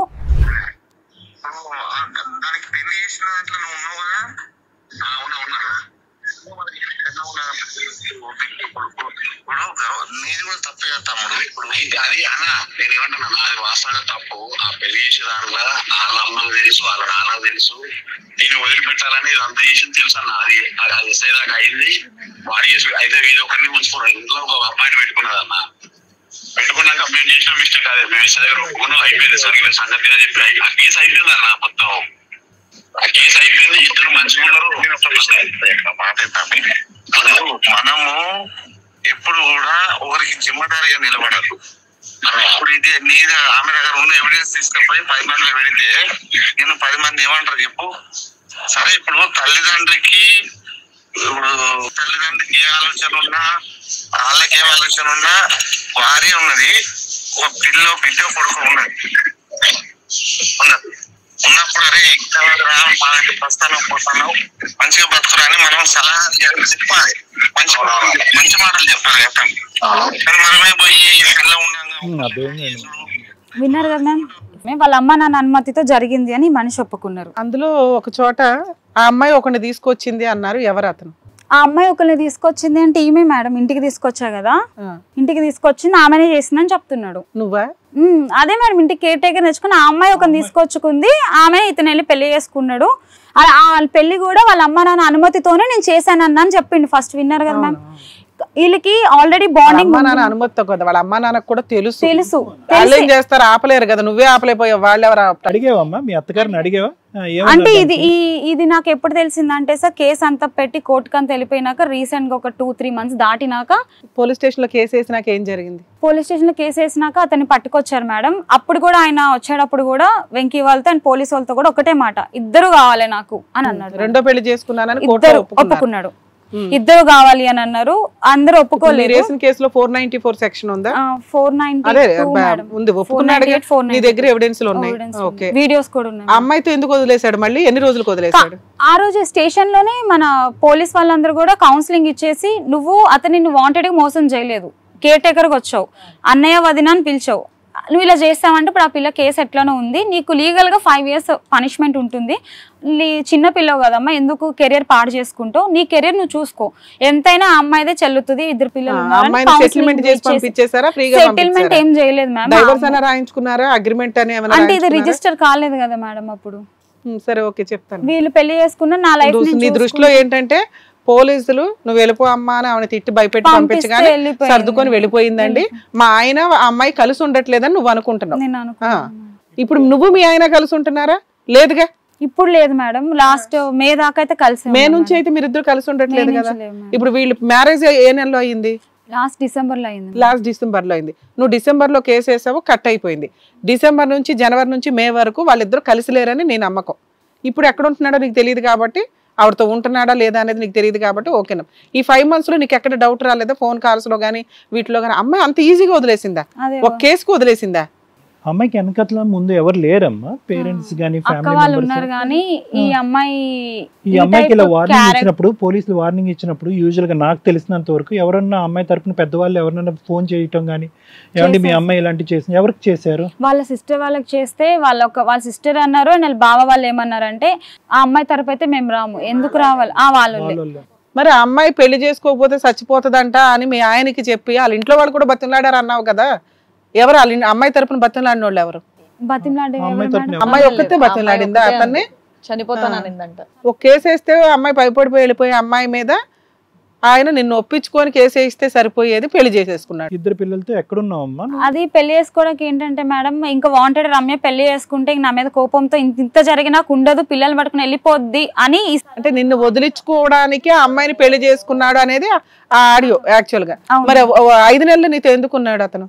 ఆ టైంలో ఇంకా కేసు బాగా సీరియస్ అవుతుంది, అండ్ ఇంకొకటి అత్తయ్య మామయ్య ఉన్నారు అని అర్థమైపోయింది. అన్ని వీడియోస్ ఉండేసరికి మా అత్తయ్య అక్కడ స్టేషన్ లో ఒక మాట అంది, మ్యామ్ ఇప్పటిదాకా ఏమోరా పక్కకు పెట్టు, మీరు ఎలా పడ్డారో నాకు తెలియదు, ఈ కేసు పెడితే ఈ ఏజ్ లో మేము స్టేషన్ చుట్టూరు తిరగలేము, నేను పురుగుల మంది దాకా చచ్చిపోతాను వెళ్ళకపోతే అని అన్నాక ఈయన కాంప్రమైజ్. మేలో ఏం జరిగింది? ఎంత భయపడిపోయిన వాడు మళ్ళీ మేలో వదిలేయడానికి కారణం ఏంటి? మేలో అంటే మేడం మాది ఫైనాన్షియల్ కొంచెం చిట్టీస్ అవి రన్ చేస్తూ ఉంటున్నాం మేడం, అన్ని నేనే డీల్ చేసుకుంటూ ఉన్నాను. బట్ ఫైనాన్షియల్ గా చిన్న ప్రెషర్స్ మాకు వచ్చినాయి అన్ సీజన్ వచ్చేసరికి. సో మేమిద్దరం ఏంటి డబ్బులు ఇవ్వట్లేదు ఇలా అని మాట్లాడుకోవడం అలా మాట వచ్చింది మేడం, మాట వచ్చింది.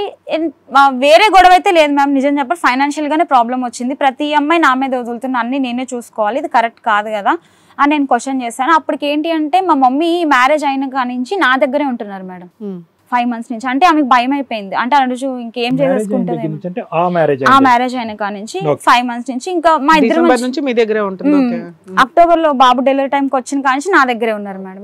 అంటే వస్తూ వెళ్తూ ఉన్నారు. నీకు ఒక సిస్టర్ అమ్మా? సారీ, నీకు ఒక సిస్టరా? నీకు ఎవరున్నారు? నాకు తమ్ముడు వాళ్ళు ఉన్నారు. తమ్ముడు ఉన్నాడు. నాన్న చనిపోయారు సార్. ఎప్పుడమ్మా? నా 10th 9th ఓకే, చిన్నప్పుడే చనిపోయారు. సార్. అప్పటి నుంచి అమ్మ జాబ్ చేస్తూ మిమ్మల్ని ఇద్దరిని పెంచి పెంచింది. చదివించుకుంది. బ్రదర్ ఇప్పుడు ఎక్కడున్నాడు? తమ్ముడు వాళ్ళు ఇద్దరు మ్యారేజెస్ చేసుకున్నారు సార్, ఎవరి కాళ్ళు ఇండిపెండెంట్ గా అలా. వాళ్ళు ఎవరు వచ్చి ఇతన్ని, అంటే మీ ఫ్యామిలీలో మగవాళ్ళు ఎవరు లేరు, మీ బ్రదర్సే కాబట్టి వాళ్ళిద్దరు వచ్చి ఇతన్ని ఎదిరించారా, మాట్లాడారా, ప్రశ్నించారా? రీసెంట్ ఈ ఇష్యూ తర్వాత వచ్చారు సార్. ఇప్పుడు వచ్చారు. ఈ ఇష్యూ తర్వాత వచ్చారు మేడం. ఈ మే తర్వాత మాకు ఈ గొడవలు అన్ని అవుతుంటే ఫైనాన్షియల్ గొడవ వల్ల విడిపోయారా? పెద్ద పెద్ద వాటికి కలిసిపోయారు, ఫైనాన్షియల్ గొడవకు విడిపోయారా? అసలు ఆయన ఇప్పుడు ఇంత సిల్లీ రీజన్ చూపించిన డివోర్స్ అడుగుతున్నాడు మేడం. అసలు ఆ టైంలో నేను ఫైట్ చేస్తే అతను ప్రాబ్లం అవుతుందని తనకు తెలుసు. నన్ను మ్యానిపులేట్ చేసి నేను నీతో కలిసి ఉంటా అది ఇది అని చెప్పాడు. ఇంటికి వచ్చాడు, సారీ చెప్పాడు, అయిపోయింది. 5 months బాగున్నాడు. ఫైనాన్షియల్ పోలీస్ స్టేషన్ లో ఎఫ్ఐఆర్ అయిందా అవలేదా? అయ్యింది మేడం, కోర్టులో కూడా ఉంది. మరి ఆ కేసు పెండింగ్ ఉంది కదా, ఇప్పుడు కాకపోతే రేపైనా పనిష్మెంట్ పడుతుంది. ఆయన ఎలా ఉన్నారంటే మేడం, కోర్టు నుంచి అక్కడ పోలీస్ వాళ్ళు ఏం చెప్పారంటే, ఇంకెలాగో మీ హస్బెండ్ ని కప్ప చెప్పారు కదా, మంచిగా చూసుకున్నారని, హియరింగ్ వస్తుంది, అప్పుడు నువ్వు వెళ్ళి కొట్టేయాలంటే కొట్టేసుకోవచ్చమ్మా అని చెప్పారు. 7 months అయిపోయింది కదా, అది ఇంకా కొట్టేశారు అన్న మైండ్ సెట్ లో వాళ్ళు ఉన్నారు మేడం. మా అత్తయ్య వాళ్ళు వచ్చారు మేడం. వచ్చి ఇక గొడవలు, ఇంకా ఆమెకి ఏంటి అంటే మా మమ్మీ ఇంట్లో ఉంటే ఆమెకి నచ్చట్లేదు. సరే ఇదంతా వద్దు, ఇంట్లో నుంచి పంపించేస్తాను మా మమ్మీని అని కూడా అన్నాను మేడం నేను. ఒకటే ఇంకా ఆయన ఏమన్నారంటే, మీ మమ్మీ ఆయనకి నచ్చట్లేదు, ఆమె మమ్మీ నీకు నచ్చట్లేదు, ఎందుకంటే అప్పుడే బాగా చూసుకున్నాం మేము 3 years. పెళ్లి చేసిందని తెలిసినాక మళ్ళీ ఇంకో చేయదని ఉంటుందా మేడం? నేను ఒకటే అన్నా, మీ మమ్మీని రమ్మను, నువ్వైతే అక్కడికి వెళ్ళకు, మీ మమ్మీని రమ్మను, మీ డాడీకి హెల్త్ బాగాలేదు, ఎన్నెళ్ళు కానీ ఉండమను, వెళ్ళమని అంటాను. వాళ్ళు రారంట మేడం. ఈయనే పర్సనల్ గా పిలుస్తారు మేడం, నాకు తెలియకోకుండా కాల్ చేసి. నిన్ను వదిలేయడానికి కారణం ఏంటి? నన్ను వదిలేయడానికి కారణం 99% మా అత్తయ్య వాళ్ళే మేడం. ఎందుకంటే ఇంక నాకు ఇష్యూస్ వచ్చినాయి. ఇంక వీళ్ళందరూ ఏమన్నారంటే, ఇద్దరు పేరెంట్స్ దూరంగా ఉండండి, కొన్నాళ్ళు మీ నలుగురే కలిసి ఉండండి, నువ్వు పిల్లలు అని అన్నారు. సెటిల్మెంట్ చేశారు. నిన్ను వదిలేయడానికి కారణం, సెకండ్ మ్యారేజ్ చేసుకోవడానికి కారణం ఇదేనంటావా? నన్ను వదిలేయడానికా మేడం? నిన్ను వదిలించుకోవడానికి సెకండ్ మ్యారేజ్ చేసుకోవాల్సి వచ్చింది అతనికి. వచ్చింది మేడం. కారణం ఏంటి అంటే, మీ అత్త మామ హెరాస్మెంట్లు, నువ్వు మాట్లాడేది అతనికి నచ్చలేదు. సో వాళ్ళ అమ్మ నాన్నకి నచ్చలేదు, అతనికి నచ్చలేదు, కాబట్టి సెకండ్ మ్యారేజ్ చేసుకుంటే అన్న వెళ్ళిపోతుంది, నా మీద కేసులు వేసుకుంటది అనుకున్నాడు. ఇప్పుడు నువ్వు ఆ ఇంట్లోనే ఉన్నావా, మీ ఇంటికి వెళ్ళిపోయావా? లేదు మేడం, ఇప్పుడైతే నేను ఒక్కదాన్నే వచ్చేసాను మ్యామ్ హైదరాబాద్. ఇప్పుడు ఇద్దరు పిల్లలు ఎక్కడున్నారు? మా ఇంట్లోనే ఉన్నారు మ్యామ్. ఎవరు చూస్తున్నారు పిల్లలు? ఇప్పుడు మా అక్క వాళ్ళ తోటి కోడలు తోడొచ్చారు నీకు. అక్కని తీసుకుని ఎలా బతుకుతున్నావు? ఇప్పటిదాకా సార్ నేను నా దగ్గర ఉన్న గోల్డ్ అంతా పెట్టేసి, అండ్ నేను గోల్డ్ మొత్తం తాకట్టు పెట్టే బిల్స్ కూడా ఉన్నాయి మ్యామ్ నా దగ్గర. ఇప్పుడు వర్క్ ఫ్రమ్ హోమ్ ట్రై చేస్తూనే ఉన్నాను సార్, నాకు వర్క్ ఫ్రమ్ హోమ్ దొరకట్లేదు. అమెజాన్ కి అప్లై చేశాను. CSC sir. Part time job చేసుకుంటానే కొంచెం కష్టపడి చదువుకున్నాను సార్. మా మమ్మీ కొంచెం ఫైనాన్షియల్ గా ప్రాబ్లమ్స్ వస్తాయి. అమ్మ, నీ మీద మీ హస్బెండ్ చెప్పే ఎలిగేషన్స్ ఏంటి? హస్బెండ్ ఫ్యామిలీ చెప్పేవి? ఒకటే మ్యామ్, మా హస్బెండ్ చెప్పే ఎలిగేషన్స్ ఏంటంటే, రూల్స్ అండ్ రిస్ట్రిక్షన్స్ పెడుతుంది, తాగకంటది, కూలింగ్ వాటర్ తాగకంటది, ఎక్కడికి వెళ్ళినా అవే సార్. ఆస్మా ప్రాబ్లం ఉంది సార్, తను తాగకూడదు, అది నేను కొంచెం రిస్ట్రిక్షన్స్ పెడతాను. డ్రింక్ చేయొద్దు అంటాను. అమ్మాయిలతో ఎంతలో ఉండాలో అంతలోనే మాట్లాడు, అండ్ తన ఫోన్స్ చెక్ చేస్తూ ఉంటాను. ఓవరాల్ గా నీ చేతిలో ఒక పపెట్ లాగా, తోలుబొమ్మ లాగా ఉండాలని నేను అనుకుంటున్నా. ఆయన మరి నేను ఫస్ట్ టైం ఫ్రీడమ్ గా ఇచ్చిపెట్టు ఇంత చేసినప్పుడు ఇంకే విధంగా నమ్మకం ఉంటుంది మేడం? ఎవరెవరికి కండిషన్స్ పెట్టాలి ఏమ్మా? ఎవరెవరికి కండిషన్స్ పెట్టాలి? అతను నీకు పెడుతున్నాడు, అసలు నువ్వు పెట్టాలిగా కండిషన్స్. ఈ కండిషన్స్ నేనే పెట్టాను సార్. నువ్వు పెట్టావు, కానీ అతను నీకేం పెట్టాడు? అతను నాకేం పెట్టలేదు సార్. ఏం పెట్టలేదు. ఇవన్నీ చెక్ చేయొద్దు, నన్ను ఫ్రీ బర్డ్ గా వదిలిపెట్టాలి అంతే, నన్ను అనుమానించకు, వదిలేసే. ఇంక అదృష్టం ఏంటంటే పిల్ల నిజాలు మాట్లాడుతుంది. ఇంత వాడి వేడి ఇంత సెగ తగిలిన తర్వాత అతను మారాడు అని అనిపిస్తుందమ్మా నీకు? అనిపించట్లేదు సార్. ఎందుకు అనిపించట్లేదు? నిన్ను భరించడం ఎవరి వల్ల కాదు తెలుసా? అలా అంటున్నారు ఏంటి మేడం? నాకు నటించడం రాదు మేడం, ఉన్నది ఉన్నట్టే నేను చెప్తా మేడం. అలాగే ఆయనతో ఉండి ఇలా చేయకు అలా చేయకు అని చెప్పను మేడం. కాకపోతే ఆయన ప్రాబ్లం ఏంటంటే మేడం, ఆయన చేసే ప్రతి పని కూడా నేను డిలీట్ చేయకోకుండానే అన్ని ఒక ప్రూఫ్ గా దాచిపెట్టుకుంటాను. అదొకటి ఆయనకు నచ్చదు మేడం, డిలీట్ చేసే అంటారు. ఈయన ఇలా ఉంటుంది, మా మమ్మీ ఒక మాట అన్నది, ఈయన ఇలాగ మైండ్ సెట్ ఉన్నాడు, ఎప్పటికైనా ప్రాబ్లం ఉంటది, నేను దగ్గర ఉండాలి కాబట్టి. నీకున్న తెలివితేటలకి అతన్ని ఒక రకంగా మంచిగా లైన్ లో పెట్టొచ్చు. అది ఓవర్ రిస్ట్రిక్షన్స్ అయిపోయింది. అతని ప్రెజర్కి వాళ్ళు ఉండే ఫీల్డ్కి వాళ్ళు అలా ఫ్లవర్స్ లాగా ఎగురుతూ ఉంటారు. ఎందుకంటే అంత ఫ్రీడమ్ ఉండాలి, లేకపోతే వాళ్ళకు ఉండే టెన్షన్స్ ఆ రేంజ్లోనే ఉంటాయి. అవి ఒక పద్ధతితో ప్రేమతో ఉంటే కండిషన్స్ మేబీ కొంత కంట్రోల్ అవ్వడానికి ఉండేది. అది నువ్వు ఇంకా స్ట్రిక్ట్ మిలిటరీ ఆఫీసర్ లాగా ఉండేసరికి నాకే కండిషన్లు పెడుతుందా అనే రేంజ్కి వెళ్ళిపోయి రివెంజ్తో చేసిన పనులు కూడా సగం ఉన్నాయి ఇందులో. నిన్ను వదిలించుకోవడానికి ఏదో ఒకటి అమ్మాయిని హట్ చేయడానికి కారణాలు ఏంటి? ఈ క్యారెక్టర్లో నేను వెళ్తే అమ్మాయి హట్ అయిపోద్ది, నన్ను వదిలేసి వెళ్ళిపోద్ది, ఎన్ని చేసినా నువ్వు వదల్లా. ఇది ఇంకా తాగననేవాడు ఎప్పుడు తను 6 months 4 months కి తాగే పర్సన్ మేడం. తను హెల్త్ ఇష్యూ తెలిసాక ఇంకా ఎక్కువ తాగుతున్నాడు మేడం. నేను హట్ అవ్వాలి. అదే నువ్వు హట్ అవ్వడమే అతను సర్వనాశనం అయిపోయిన నువ్వు ఏదో రకంగా హట్ అయ్యి వదిలేసి వెళ్ళిపోవాలి. నీకు ఇప్పటికీ అతని మీద అంటే కావాలమ్మా నిజంగా నీకు? అంటే నేను మొన్నటిదాకా కూడా కావాలనే ఫైట్ చేశాను. పిల్లల గురించా లేదంటే యాజ్ ఏ హస్బెండ్ లేదంటే ప్రేమించాడు కాబట్టి? లేదు సార్, పిల్లల కోసమే సార్. పిల్లల గురించి ఫాదర్ బాబుకి 1 week నుంచి ఫీవర్ మేడం. ఇప్పటికి కూడా నిద్ర నుంచి లేచి అమ్మ డాడీ డాడీ అని అబ్బాయి షీల్డ్ చూసుకుంటా డాడీ డాడీ అంటున్నారు మేడం. ఇంకొకటి నా మీద పడిన మంచి ఏంటి అంటే పాప పుట్టినాక వీళ్ళు విడిపోయారు. పాప నష్టజాతకురాలు అని పాపని అంటున్నారు మేడం. మీరు ఏదో చేసుకున్నారు, పిల్లల మీద ఎందుకమ్మా పడతారు?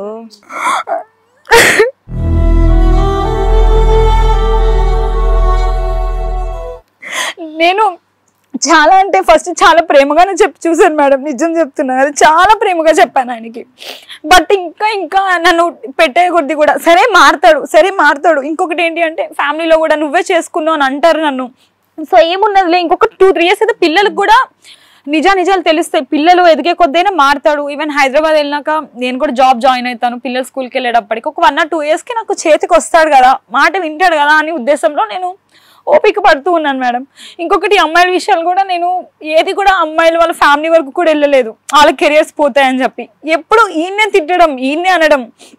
మా అత్తయ్యకి కూడా తెలుసు మేడం, ఏ ప్రాబ్లం వచ్చిన అత్తయ్య ఇలా చేస్తున్నాడు అత్తయ్య అంటే ఆమె కూడా తిట్టేది. బట్ ఈ పెళ్లి ఆమె సపోర్ట్ చేసింది అన్నది నేను చాలా మటుకు తీసుకోలేకపోయాను మేడం. Breaking point. అంటే నువ్వు డిస్ప్యూట్స్ అనేవి డిసెంబర్ నుంచి అత్తమామలతో ఉన్నాయి, అంతకుముందు లేవు అంటావు? లేవు మేడం. అంటే వాళ్ళు అనుకుంటారు కానీ వాళ్ళు మా దగ్గర రాకపోకలు అన్ని ఉన్నాయి. కానీ ఇక్కడ నాకు మొత్తానికి వాళ్ళ మీద మనసు విరిగిపోయింది అప్పుడే మేడం. అంతెందుకు ఆయన వెళ్ళిపోయిన 1 month వరకు నాకు దొరకలేదు. తర్వాత అంతే ఆయన మిస్ అయ్యారు. పెళ్లి చేసుకున్నా తెలుసు. అరే మరి పెళ్లి చేసుకుని వెళ్ళిపోయిండు, ఆయన పిల్లలతో ఎట్లా ఉంటుంది అని కూడా మా అత్తే నన్ను చూడడానికి రాకుండా ఇంకా ఎలిగేషన్స్ క్రియేట్ చేసింది. అమ్మ ఎవరో ఒకరు సపోర్ట్ కావాలి కదా. ఫైనాన్షియల్ సపోర్ట్ బంగారం తాకట్టు పడతావు, ఇమోషనల్ అండ్ మోరల్ సపోర్ట్. 2 పిల్లల్ని వేసుకుని ఆ 2 పిల్లల్ని తండ్రి గురించి అడుగుతున్నప్పుడు వాళ్ళకి ఏమని చెప్తావు? నాన్న మంచోడు అంటావా చెడ్డోడు అంటావా? అసలు ఇక్కడ ఎవరు సపోర్ట్ ఉందని చెప్పేసి నువ్వు హైదరాబాద్ వరకు వచ్చావు? ఇక అక్కడ లేదు మ్యామ్. ఫస్ట్ నేను అక్కడే 2 months అక్కడే ఉన్నాను మ్యామ్.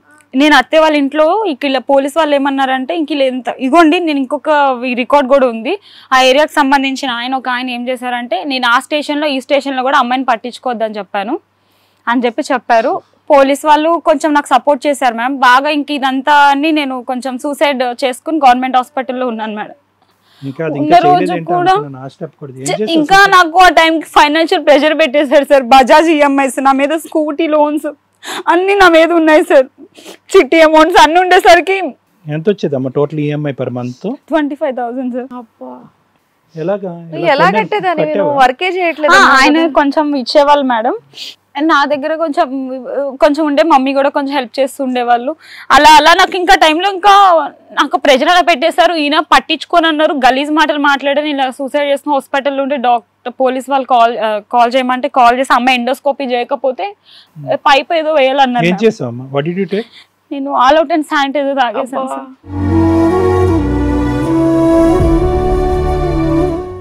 క్లీన్ చేయించుకున్నావా? చేశాను మేడం. చేశాక కూడా ఆయన హాస్పిటల్ ఉన్నప్పుడు కూడా రాలేదు సార్ నా దగ్గరికి. తర్వాత అప్పుడు కూడా పోలీస్ ఆయన వచ్చి ఒక్క మాట అన్నారు, అమ్మ ఈ ఈఎంఐస్ అన్ని మీ హస్బెండ్ నీ పేరు మీద తీసుకున్నారు, బట్ వీళ్ళ సూసైడ్ చేసుకుని 2-3 lakhs కోసం అప్పుల కోసం చచ్చిపోతే రేపొద్దు ఇంకొక పెళ్లి చేసుకుంటే ఆ అమ్మాయి నీ పిల్లల్ని ఎట్లా చూసుకుంటది? ఆల్ అవుట్ శానిటైజర్ మిక్స్ చేసుకుని కాక్టైల్ తాగావు. పిల్లలు ఎక్కడున్నారు? పిల్లల గురించి ఒక్క సెకండ్ కూడా ఆలోచించలేదా నువ్వు? నేను ఇంకా అప్పుడు ఏమో ఆలోచించలేకపోయాను మేడం. వాళ్ళ అయ్య చూస్తే ఒక దిక్కున, తల్లి చూస్తే సూసైడ్ అటెంప్ట్లు. ఇంకెందుకమ్మా పిల్లలు? ఇష్టం వచ్చినట్టు కొట్టేసి, నేను మ్యారేజ్ కి ముందు పిక్ చూడండి సార్ ఎంతలా ఉండేదాన్నో. నన్ను ఇలా తయారు చేసింది కూడా మొత్తం వాళ్ళే మేడం. సరే అమ్మా, వాళ్ళు ఇలా చేశారు, కానీ నువ్వు చనిపోవటం అనేటటువంటిది నీ స్వార్థం కాదా? సిజేరియన్ సెక్షన్లు చేసుకుని 7 రోజులు 10 రోజుల పాటు కుట్లు వేయించుకుని హాస్పిటల్లో కూర్చుని ఉమ్మనీరు తాగినటువంటి పిల్లల్ని కింద మీద కనిపెంచేది దీని గురించి అమ్మా? తల్లి అని పిల్లలుగా చంపేసుకునే ఏమ్మా? ఎందుకు నువ్వు ఉన్నావు హైదరాబాద్లో? ఇంకా మేడం అన్న క్వశ్చన్కి ఇంకా సమాధానం రాలేదు. Why are you in Hyderabad? Mummy వాళ్ళ దగ్గరికి ఇంక వెళ్ళారా? మమ్మీ వాళ్ళు చూసుకోవడానికి లేదు సార్. ఇక్కడ జాబ్ చేద్దాం, ఇండివిడువల్ గా సెటిల్ అయ్యి జాబ్ చేసుకొని పిల్లలిద్దరిని పోషించుకుందాం. ఇక్కడికి ఎందుకు వచ్చారు ఈ షోకి? ఈ షోకి రావడానికి రీజన్ మేడం, నేను అతనికి నోటీసులు పంపిస్తున్నా మేడం. ఎవరి ద్వారా? అడ్వకేట్ ద్వారా. అడ్వకేట్ ద్వారా రెస్పాండ్ అవ్వట్లేదు సార్. ఆ కేసు కోసం హీరింగ్కి వెళ్తారేమో, నాది వస్తుంది కదా మాట్లాడదాం అనుకున్నా, దానికి వెళ్ళట్లేదు. నేను ఉన్న గోల్ వరకు 2 months మెయింటైన్ చేశాను. అండ్ మమ్మీ దగ్గరికి వెళ్దాము అంటే మమ్మీ ఫంక్షన్ మీదే తన ఇన్కమ్. ప్రెసెంట్ మమ్మీకి హెల్త్ ఇష్యూలో మమ్మీ జాబ్ చేయట్లేదు, అక్కడ ఓన్ హౌస్, అక్కడ తమ్ముడు వాళ్ళతో మమ్మీ ఉంటుంది. నేను ఇంక మమ్మీ నీకు నేను బర్డెన్ కాలేనులే, నేను ఇక్కడ కూడా చూసుకోవాలి కదా, ఓన్ హౌస్ అని మమ్మీ అక్కడే ఉంటున్నారు. ఇప్పుడు ఏమైందంటే నేను ఉన్న గోల్డ్ అంతా పెట్టి ఇంట్లో ఫినాన్షియల్గా పిల్లలకి అన్ని అరేంజ్ చేసుకుంటే లాయర్కి ఇచ్చుకుంటే ఆ నోటీసులు వెళ్తే మా అత్తయ్య ఆమె ఇక్కడ ఉండట్లేదు మాకెందుకు ఇస్తున్నారు అని నోటీస్ కూడా వెనక పంపిస్తుంది అంటే మేడం. సరే నేనేమనుకున్నా అంటే సరే 2 times వెళ్ళి నాకు రాకపోతే వారంటీ ఇష్యూ అయితే వాళ్ళే వస్తారులే అన్నట్టు నేను ఊరుకున్నా మ్యామ్. నేను కొంచెం కాకపోతే కొంచెమైనా 3 months అయింది మేడం. నేను June లో కొంచెం నోటీస్ పంపించారు, తర్వాత ఏం కేసులు వేసారు? మీ అడ్వకేట్ లీగాలిటీ చెప్పుంటారు కదా, ఏం ఓన్లీ మెయింటెనెన్స్ కేసు వేసాం మేడం. ఆ మెయింటెనెన్స్ ఒక్కటే వేసాం మేడం. 498 ఇంకేమో చెప్పారు మేడం, అన్ని నీ దగ్గర ప్రూఫ్స్ ఉన్నాయమ్మా, అందులో కట్నం గురించి మాట్లాడిన అన్ని కూడా ఉన్నాయి. బట్ ఎందుకు మనం కేసులు వేస్తే అతని మనసు ఇంకా విరిగిపోతుంది, కేసు మీద కేసు అని. ఫస్ట్ హియరింగ్ వస్తారు కదా, వస్తారు కదా, అప్పుడు కోర్టు వాళ్ళు కౌన్సిలింగ్స్ ఇస్తారు వాళ్ళకి. ఇచ్చినాక ఆయన మారితే మళ్ళీ కేసులు అన్ని మీకు మనీ వేస్ట్, అండ్ ఆయన కూడా ఇన్ని కేసులు పెట్టింది ఇంకేంటని తెగిచ్చేస్తారు. ఒక కేసులో చూద్దామమ్మా అని చెప్పి ఓన్లీ ఒక కేసు పెట్టారు మేడం. ఇంకే కేసెస్ కూడా ఆయన ఏం పెట్టొద్దు, చూద్దాం ఒక ఫస్ట్ దానికంటే సరే అని ఉన్నాం. ఇప్పుడు ఏమైందంటే ఆయన కేసుకి అటెండ్ కావట్లేదు, నన్ను బ్లాక్ చేసేసాడు. ఫినాన్షియల్ గా నాకు ఏం సపోర్ట్ లేదు, వేరే వాళ్ళతో అటు ఇటు పెద్ద మనుషులతో కాల్ చేపిస్తున్నా. నేను ఏ ఇన్కమ్ నీకు ఇవ్వను. ఉన్నారు సార్, కరీంనగర్ వస్తున్నారు, హైదరాబాద్ వస్తున్నారు. బట్ నా దగ్గరకు అయితే ఇప్పటికీ స్టిల్ బ్లాక్ చేసేసారు మేడం. బాబు కాల్ చేశాడు, బాబు కాల్ కూడా బ్లాక్ చేసేసాడు. రీకనెక్ట్ అయినట్టు ఏమైనా ఆధారాలు ఉన్నాయి? ఇప్పుడు అదేం గొడవ లేదు అంటే నేను ఇక్కడ ఉంటున్నా కదా సార్, ఇంకా తెలియదు సార్ నాకు. ఆయన సర్కిల్ తో కూడా ఎవరితో నేను టచ్ లో కూడా పోలేదు సార్ ఇంకా. ఎందుకంటే ఎవరు మెయిన్ గా నువ్వు టోటలీ అన్సపోర్టెడ్, సపోర్ట్ చేసేసి ఏం చేయలేరు అన్నట్టు అన్నారు. ఇప్పుడు ఆయన ఒక మాట అన్నారు మ్యామ్, ఏం కేసు వేస్తాదో వేసుకోమను, 20 సంవత్సరాలన్నా జైలుకి పోతా, 20 years అన్నా జైలుకి పోతా, 10 years అన్నా జైలుకి పోతా, మా అత్తయ్య మామయ్య కూడా మేము జైలుకి వెళ్ళిపోతాం, ఏం చేసుకుంటే చేసుకోమనండి అన్నయ్య అని అన్నాడు. ఆయన నాకు పంపించారు, ఇదిగో వాడు ఇట్లున్నాడు, నేను కాంప్రమైజ్ చేయడానికి చూసాను కానీ వాడు వినట్లేదు, ఇంకేం చేయగలం. కాంప్రమైజ్ అంటే మీకేంటి, మీ దృష్టిలో ఏంటి? కాపురం చేయడానికి, ఇంటికే మేడం, పిల్లలకి కలిసి ఉండడానికి. సో కలిసి ఉండడానికి ఏం జరిగినా అతను రెడీ లేడు. మ్యూచువల్ డైవర్స్ ఏమన్నా మీరు రెడీగా ఉన్నారా? నేను డివోర్స్ వద్దు అని అడుగుతున్నాను మేడం పిల్లల కోసం. ఇక్కడికి ఎందుకు వచ్చారు? అతనికి ఒక్కసారి పిలిపించి మాట్లాడతారని మేడం, లేదా ఫోన్ కాల్. అసలు ఎందుకు అతను 20 సంవత్సరాలన్నా కోట్ల చుట్టూ తిరుగుతానన్న వ్యక్తి టీవీ షోలకు పిలిస్తే వచ్చి మాట్లాడేస్తాడా? అతనికి ఉండే అటిట్యూడ్ తో ఉన్నాడు కదా, అతను తెగిచ్చేసాడు, ఏం జరిగితే అది జరగని అన్నట్టు. ఒకటి, ఆయన మీరు అన్నట్లు కలిసి ఉండడానికి ప్రిపేర్ అవ్వాలి. 2, మీరు ఆయన అన్నట్లు విడాకులకి ప్రిపేర్ అవ్వాలి. ఈ రెండిట్లో ఎవరో ఒకళ్ళు తగ్గేదాకా ఈ జీవితం ఎలాగే నడుస్తా ఉంటది. దానికి కొంత లీగాలిటీ ఏంటి, ఎలా ప్రొసీడింగ్స్ చెప్తా సార్ మాట్లాడినాక. ఇది కథ కాదు జీవితం ప్రోగ్రామ్ని అందరికంటే ఒకరోజు ముందుగా చూడాలి అనుకుంటే హిట్ టీవీ యాప్ని డౌన్లోడ్ చేసుకోండి. ఇందులో మీరు మెచ్చే, మీకు నచ్చే కంటెంట్ సిద్ధంగా ఉంది. సార్ విన్నారు కదా సార్ వాళ్ళ వర్షన్, మీరేమంటారు? అసలు ఎంత బాధగా ఉంటుంది తెలుసా? ఒకటి నీ గురించి బాధపడట్లేదు, ఒకటి మీ తల్లి ఎంత కష్టపడి తండ్రి 10th standardలో చనిపోయిన తర్వాత ఒంటి చేతి మీద కాయ కష్టం చేసుకుని పిల్లల్ని ఈ స్థాయి వరకు తీసుకొచ్చిన తర్వాత, అంటే నువ్వు మాట్లాడేటటువంటి తీరు బట్టి నీ ఐక్యూ లెవెల్ అబోవ్ 94 or 98 ఉంటుంది. అంటే మాట్లాడే తీరు బట్టి ఐక్యూ లెవెల్స్ చెప్తూ ఉంటాం, అది నాకు అలవాటు. 94 to 95 అలా అనుకున్నట్టుగానే బీటెక్ సిఎస్సి 68% గ్రాడ్యుయేట్ నువ్వు. అంటే ఇది నీ గురించి చెప్పట్లేదమ్మా, నీ చేతిలో ఆల్రెడీ కాలిపోయినాయి, ఇప్పుడు ఆకులు ఎక్కడున్నాయనేది ఎతుకుతున్నావు, అది వేరే విషయం. ఆకులు దొరుకుతాయా లేదా అనేది తర్వాత చూద్దాం. ఇది ఒక పాయింట్. రెండోది ఏంటంటే అక్కడ నువ్వు చదువును అన్యాయం చేసావు. మీ అమ్మ ఏదైతే కనుక ఒక ఆశ పెట్టుకుని నువ్వు ఏ స్థాయిలో ఉండాలి అని అనుకున్నావో, ఆఖరికి పెన్షన్ మీద పడేటటువంటి తల్లి మీద నువ్వు మళ్ళీ వాలి బతకలేక, అమ్మ నీ పెన్షన్తో నువ్వు తిండి తిను, నాకు నీ డబ్బు అవసరం లేదని చెప్పి నీ మటుకు నువ్వు అనుకున్నావు, అక్కడ మీ తల్లిని అన్యాయం చేసావు. మూడోది ఏంటంటే కనుక అత్తగారు, ఇప్పుడు ముఖ్యంగా ఏంటంటే అన్నిటికంటే గోల్డ్ స్టాండర్డ్ సర్టిఫికేట్ ఏదన్నా ఉంది అంటే కనుక నువ్వు ప్రేమించేటటువంటి టైంలో గోల్డ్ స్టాండర్డ్ సర్టిఫికేట్ అని నేను అంటాను. ఆ అబ్బాయి యొక్క తల్లి ఒక్కతే, అమ్మ ఖబర్దారమ్మ తస్మాత్ జాగ్రత్త, మా అబ్బాయికి నీతో పాటు 10 మంది ఉన్నారు, వాళ్ళకి నీకు ఉన్న డిఫరెన్స్ ఏంటంటే నేను పెళ్లి చేసుకుంటున్నాను, వాడిని చేసుకోవట్లేదు అనేది ఇండైరెక్ట్గా నీకు చెప్పటం. కానీ ప్రేమ అనేటటువంటి మత్తు has overtaken your intellectual abilities. అంటే నీ చదువు పరంగా నీకు వచ్చేటటువంటి తెలివితేటల్ని ఆ ప్రేమ అనేటటువంటి మత్తు ఈ కలికాలంలో చూసేటటువంటి యువతీ యువకులకి ఎలాగైతే ఉందో అది కాస్త ఆ తెలివితేటలను తీసేసి విశ్లేషణ శక్తిని అనేది తీసి పక్కన పెట్టేసి, but the miss match of personalities is directly proportional to the careers that you opt for. చాలా సందర్భాల్లో డాక్టర్స్ వెళ్ళి డాక్టర్స్నే పెళ్లి చేసుకోవటం అనేది జరుగుతూ ఉంటుంది. ఇంజనీర్స్ వెళ్ళి ఇంజనీర్స్ని చేసుకుంటారు, లాయర్స్ వెళ్ళి లాయర్స్ని చేసుకుంటారు. ఎందుకంటే అక్కడ వ్యక్తిత్వాల పరంగా ఆలోచన అనేటటువంటిది మ్యాచ్ అయ్యేటటువంటి విధంగా ఉంటుంది అనేటటువంటి ఒక పద్ధతి. ఎప్పుడైతే కనుక ఆ అబ్బాయిని నువ్వు పెళ్లి చేసుకున్నావో ఆటోమేటిక్గా నీది ఒక పద్ధతి అయినటువంటి ఒక ప్రాసెస్. ఎంత శాలరీ వస్తుందో చెప్పగలవు, ఏ టైం ఆఫీస్కి వెళ్తావు, ఏ టైం ఇంటికి వస్తావు అనేది చెప్పగలవు. ఒక స్పెసిఫిక్ ఈఎంఐలు ఉంటే కనుక అవి ఎలా క్లియర్ చేసుకోవటం, నెలసరి ఎంత ఖర్చులు అవుతాయని చెప్పచ్చు, ఎంత మిగులుతుందని చెప్పచ్చు. కానీ అక్కడ అది కాదు. ఒక సిస్టమేటిక్ లైఫ్ స్టైల్ అనేది ఉండొచ్చు, ఉండకపోవచ్చు, అది పెళ్లి తర్వాత కంటిన్యూ అవ్వచ్చు, కంటిన్యూ అవ్వకపోవచ్చు. సో ఇది చాలా మిస్ మ్యాచ్. ఒకటి మీ అత్తగారు చెప్పినటువంటి అంశం, రెండోది ప్రొఫెషనల్ మిస్ మ్యాచ్ అనేటటువంటి ఉంది. సరే, ఒక ప్రేమ ఆ యంగ్ ఏజ్లో ఒక అట్రాక్ట్ అయ్యారు, పెళ్లి చేసుకున్నారు. పెళ్లి చేసుకున్న తర్వాత ఇక్కడ ఏమైంది అంటేనమ్మా, ఎక్కడ ఆ బాండ్ క్రియేట్ చేయడానికి ఎందుకు మీ అమ్మగారు ఈ పెళ్ళికి రాలేదు? కోవిడ్ టైంలో కూడా అటువైపు 20 మంది ఇటువైపు 20 మంది ఉన్నారు అంటే కనుక ఎంత ఫ్రస్ట్రేట్ అవుతే కనుక ఉన్న ఒక్క కూతురు పెళ్ళికి ఒక తల్లి రాదు. 2 కొడుకులుండి ఒక కూతురు ఉంటే కనుక ఎంత అల్లారు ముద్దుగా ఆ అమ్మాయి ఆ తల్లి నిన్ను పెంచుంటుంది, ఎన్ని ఫీజులు కట్టి నిన్ను బీటెక్ చదివించుంటుంది, ఎంత ఖర్చు పెట్టుంటుంది. సరే, ఖర్చు మాట పక్కన పెట్టండి. కానీ ఒక ఆడపిల్ల పెళ్ళికి తండ్రి లేనటువంటి ఒక కుటుంబంలో ఆ తల్లి ఎంత పెద్ద పాత్ర పోషించాలి.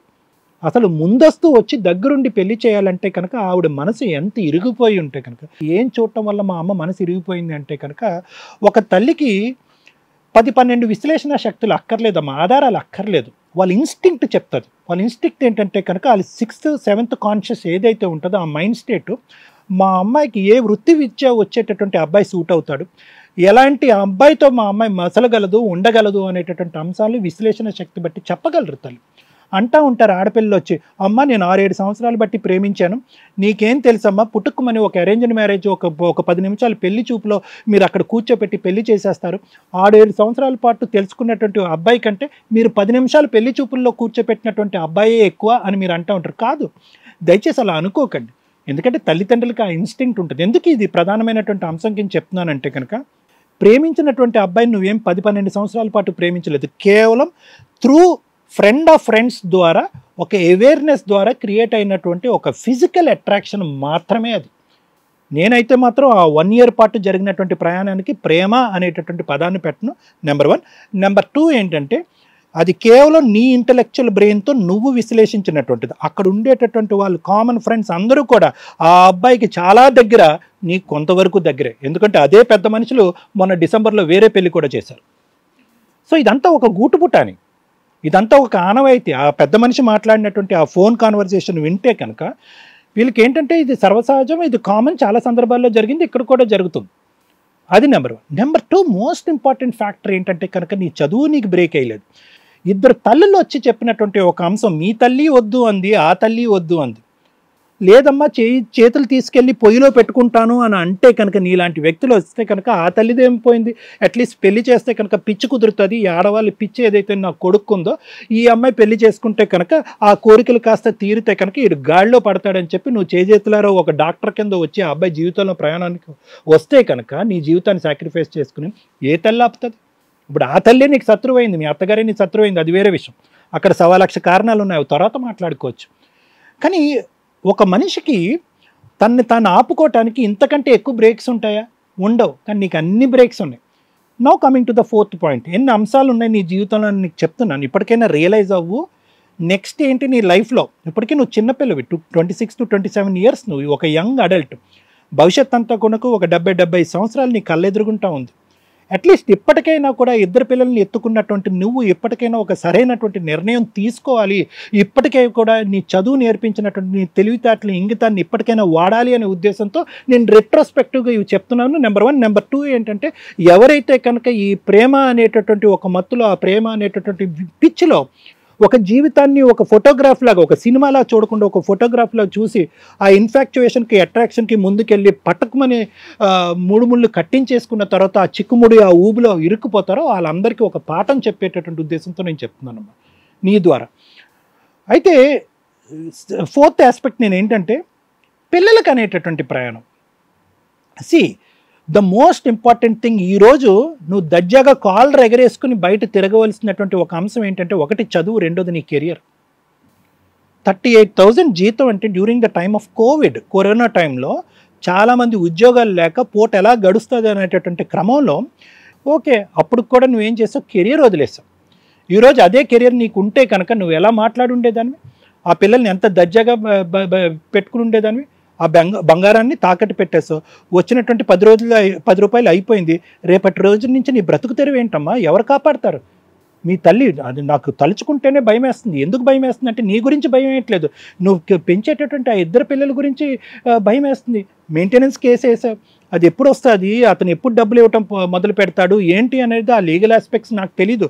I'm only looking at the future of the kids.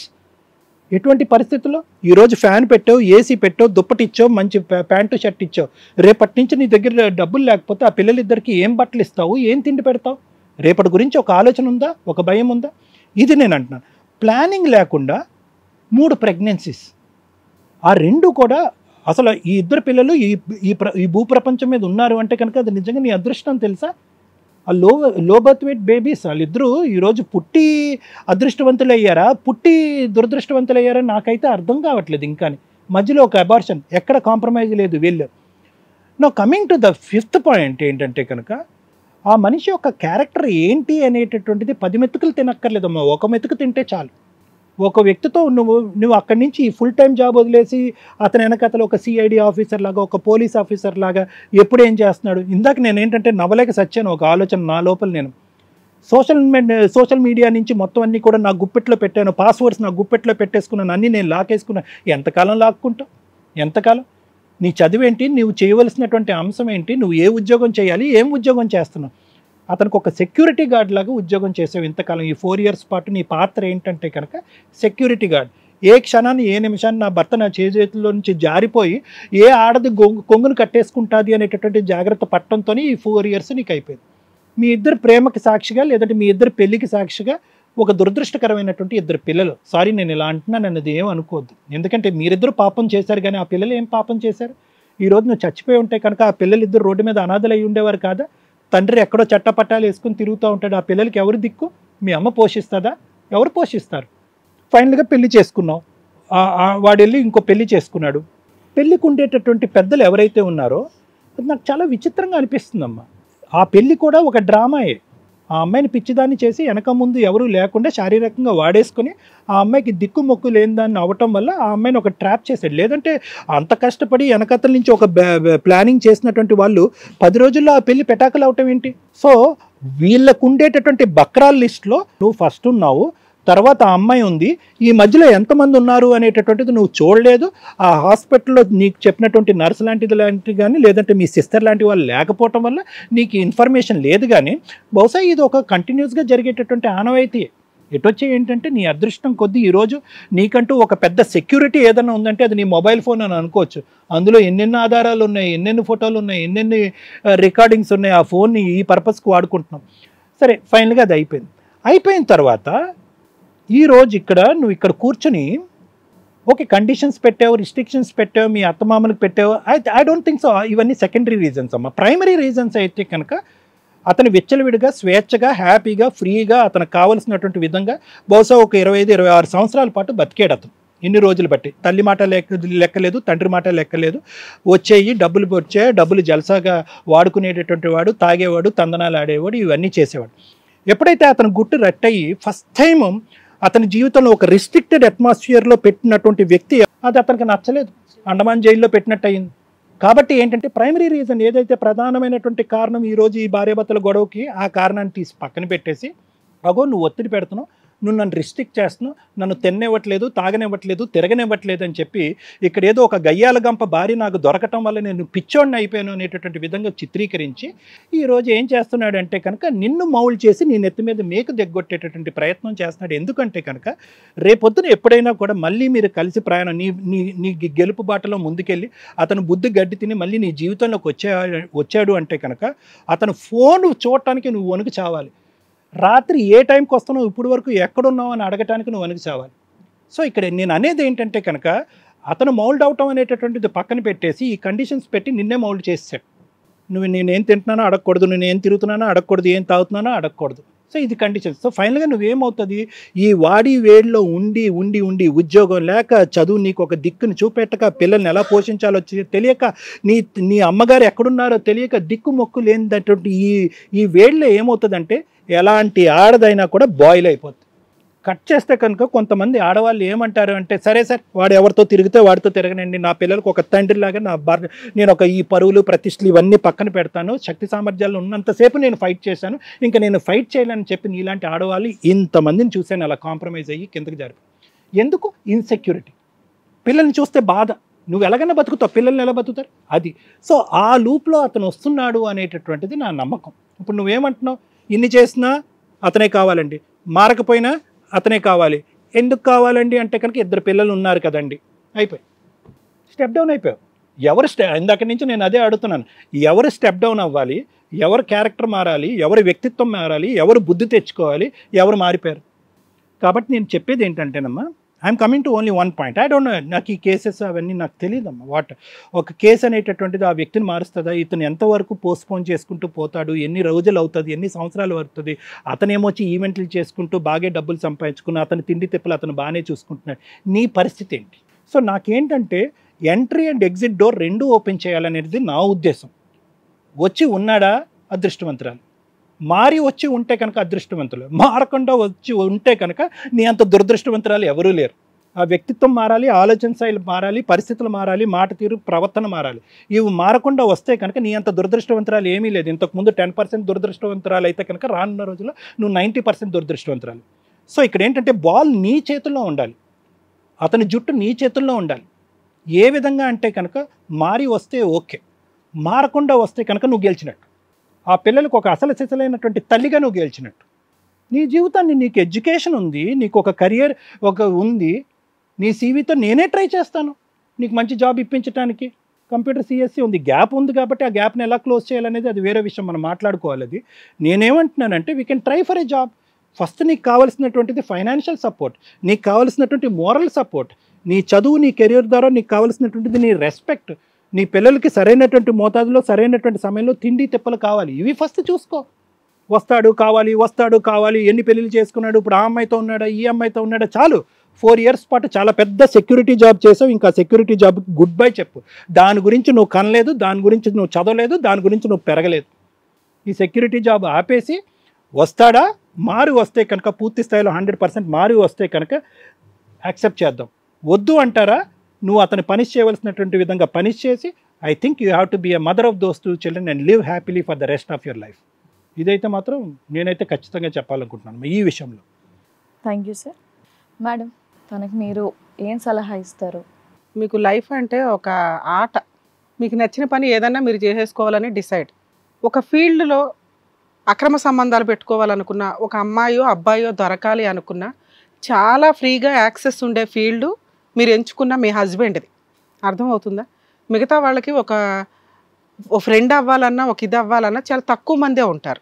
ఈ ఫీల్డ్లో ఈ సర్కిల్ ఈ టైంలో 1 yearలో ఉన్న జనాలు కాకపోతే ఇంకో 2nd yearలో కొత్త జనాలు వస్తూ ఉంటారు. మీ హస్బెండ్ చేసే ఫీల్డ్ అలాంటిది.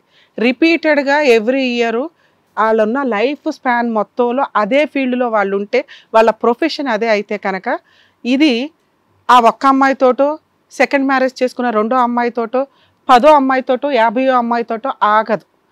వాళ్ళకు ఉండే లెవెల్ పెరుగుతున్న కొద్దీ వాళ్ళకి గాలం వేసేవాళ్ళు ఉంటానే ఉంటారు. అలాంటి వ్యక్తులతోటి కంటిన్యూ అవ్వాలా, వాడేసుకోవాలా, వాడుకోవద్దా అనేది క్యారెక్టర్ డిసైడ్ చేస్తుంది. ఆ క్యారెక్టర్ డిసైడ్ చేసేటప్పుడు ఖచ్చితంగా ఇలాగే ఉంటాము అని చాలా తక్కువ మందే ఉంటారు. భార్యకి రెస్పెక్ట్ ఇచ్చేవాళ్ళు, భర్తకి రెస్పెక్ట్ ఇచ్చేవాళ్ళు. ఈ ఫీల్డ్లో ఆ పర్సంటేజ్ 90% తక్కువగా ఉండడానికి అవకాశాలు ఎక్కువ. వాళ్ళు ఏం వాంటెడ్గా చేయాలని కాదు, అట్రాక్షన్స్ ఎక్కువగా ఉంటాయి. మీరు అదే ఫీల్డ్ వ్యక్తిని అలాగే ట్రాప్ చేశారు, అతను నిన్ను అలాగే ట్రాప్ చేశాడు. అర్థమవుతుందా? అలా నువ్వు నీ కెరియర్ని, నీ జాబ్ని పక్కన పెట్టి ఇష్టపడిపోయి అట్రాక్ట్ అయిపోయి, నువ్వు చదువుని ఎంత బీటెక్లోను జాబ్ చేస్తున్న చోట దొరకలా, నీ ప్రొఫెషన్ తగ్గ వాళ్ళు దొరికేవాళ్ళు. ఆశ, ఏదైతే మీరు చూపించిన ఆశ, నీ మనస్సాక్షి తెలుసు నేను మాట్లాడుతున్నవన్నీ. నువ్వు ఇక్కడేమో చెప్పాల్సిన అవసరం కూడా లేదు నాన్న, ఎందుకంటే మిమ్మల్ని నేను ఇక్కడ తక్కువ చేయట్లా. ఒక వ్యక్తి తనకంటే బెటర్ పొజిషన్, తనకంటే బెటర్ ప్రొఫెషన్ ఇట్లా ఏదో అనుకుంటారు. పైగా ఈ ప్రొఫెషన్ ఏదైతే ఉందో ఊహాలోకాల్లో అలా చూపిస్తుంది. వెళ్తే ఆ రేంజ్లో వెళ్తారు, లేకపోతే అక్కడే ఉంటారు. నువ్వు చెప్తున్నవే రెండు వేరువేరుగా ఉంటున్నాయి. ఒకటి మా అత్త మామ మంచోళ్ళండి, వాళ్ళు నాకు బాగా సపోర్ట్ చేశారు, ఫస్టే చెప్పారండి అని. తీరా పిన్ పాయింట్ ఏంటి అంటే డిసెంబర్తో మీ అత్త మామల మీద నువ్వు రివర్స్ అవ్వాల. డిసెంబర్ ముందు నుంచే వాళ్ళు నమస్కారం పెట్టేశారు నీకు. ఫంక్షన్లకో లేకపోతే మీ ఇంటికో రావడం వల్ల మీ రిలేషన్ బాగున్నట్టు కాదు, మీ మధ్య ఆల్రెడీ గొడవలు జరుగుతున్నట్టే లెక్క. ఎందుకంటే ఒక సెకండ్ వైఫ్ని తీసుకొని వచ్చి ఆ అమ్మాయిని పెళ్లి చేసుకుంటున్నాడు మీ అబ్బాయి అంటే ఏమో వాళ్ళు చావండి అనే స్టేజ్కి వాళ్ళు వెళ్ళారు తప్ప చేసేయండి అని వాళ్ళు ఎక్కడ అనలా.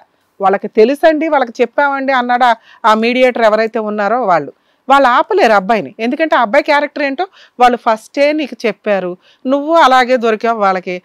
వీళ్ళు చేస్తారులే అనుకున్నారు, ఊరుకున్నారు. ఎందుకంటే ఒక స్టేజీ తర్వాత ఏ తల్లిదండ్రులు ఎవరిని కంట్రోల్ చేయలేరు.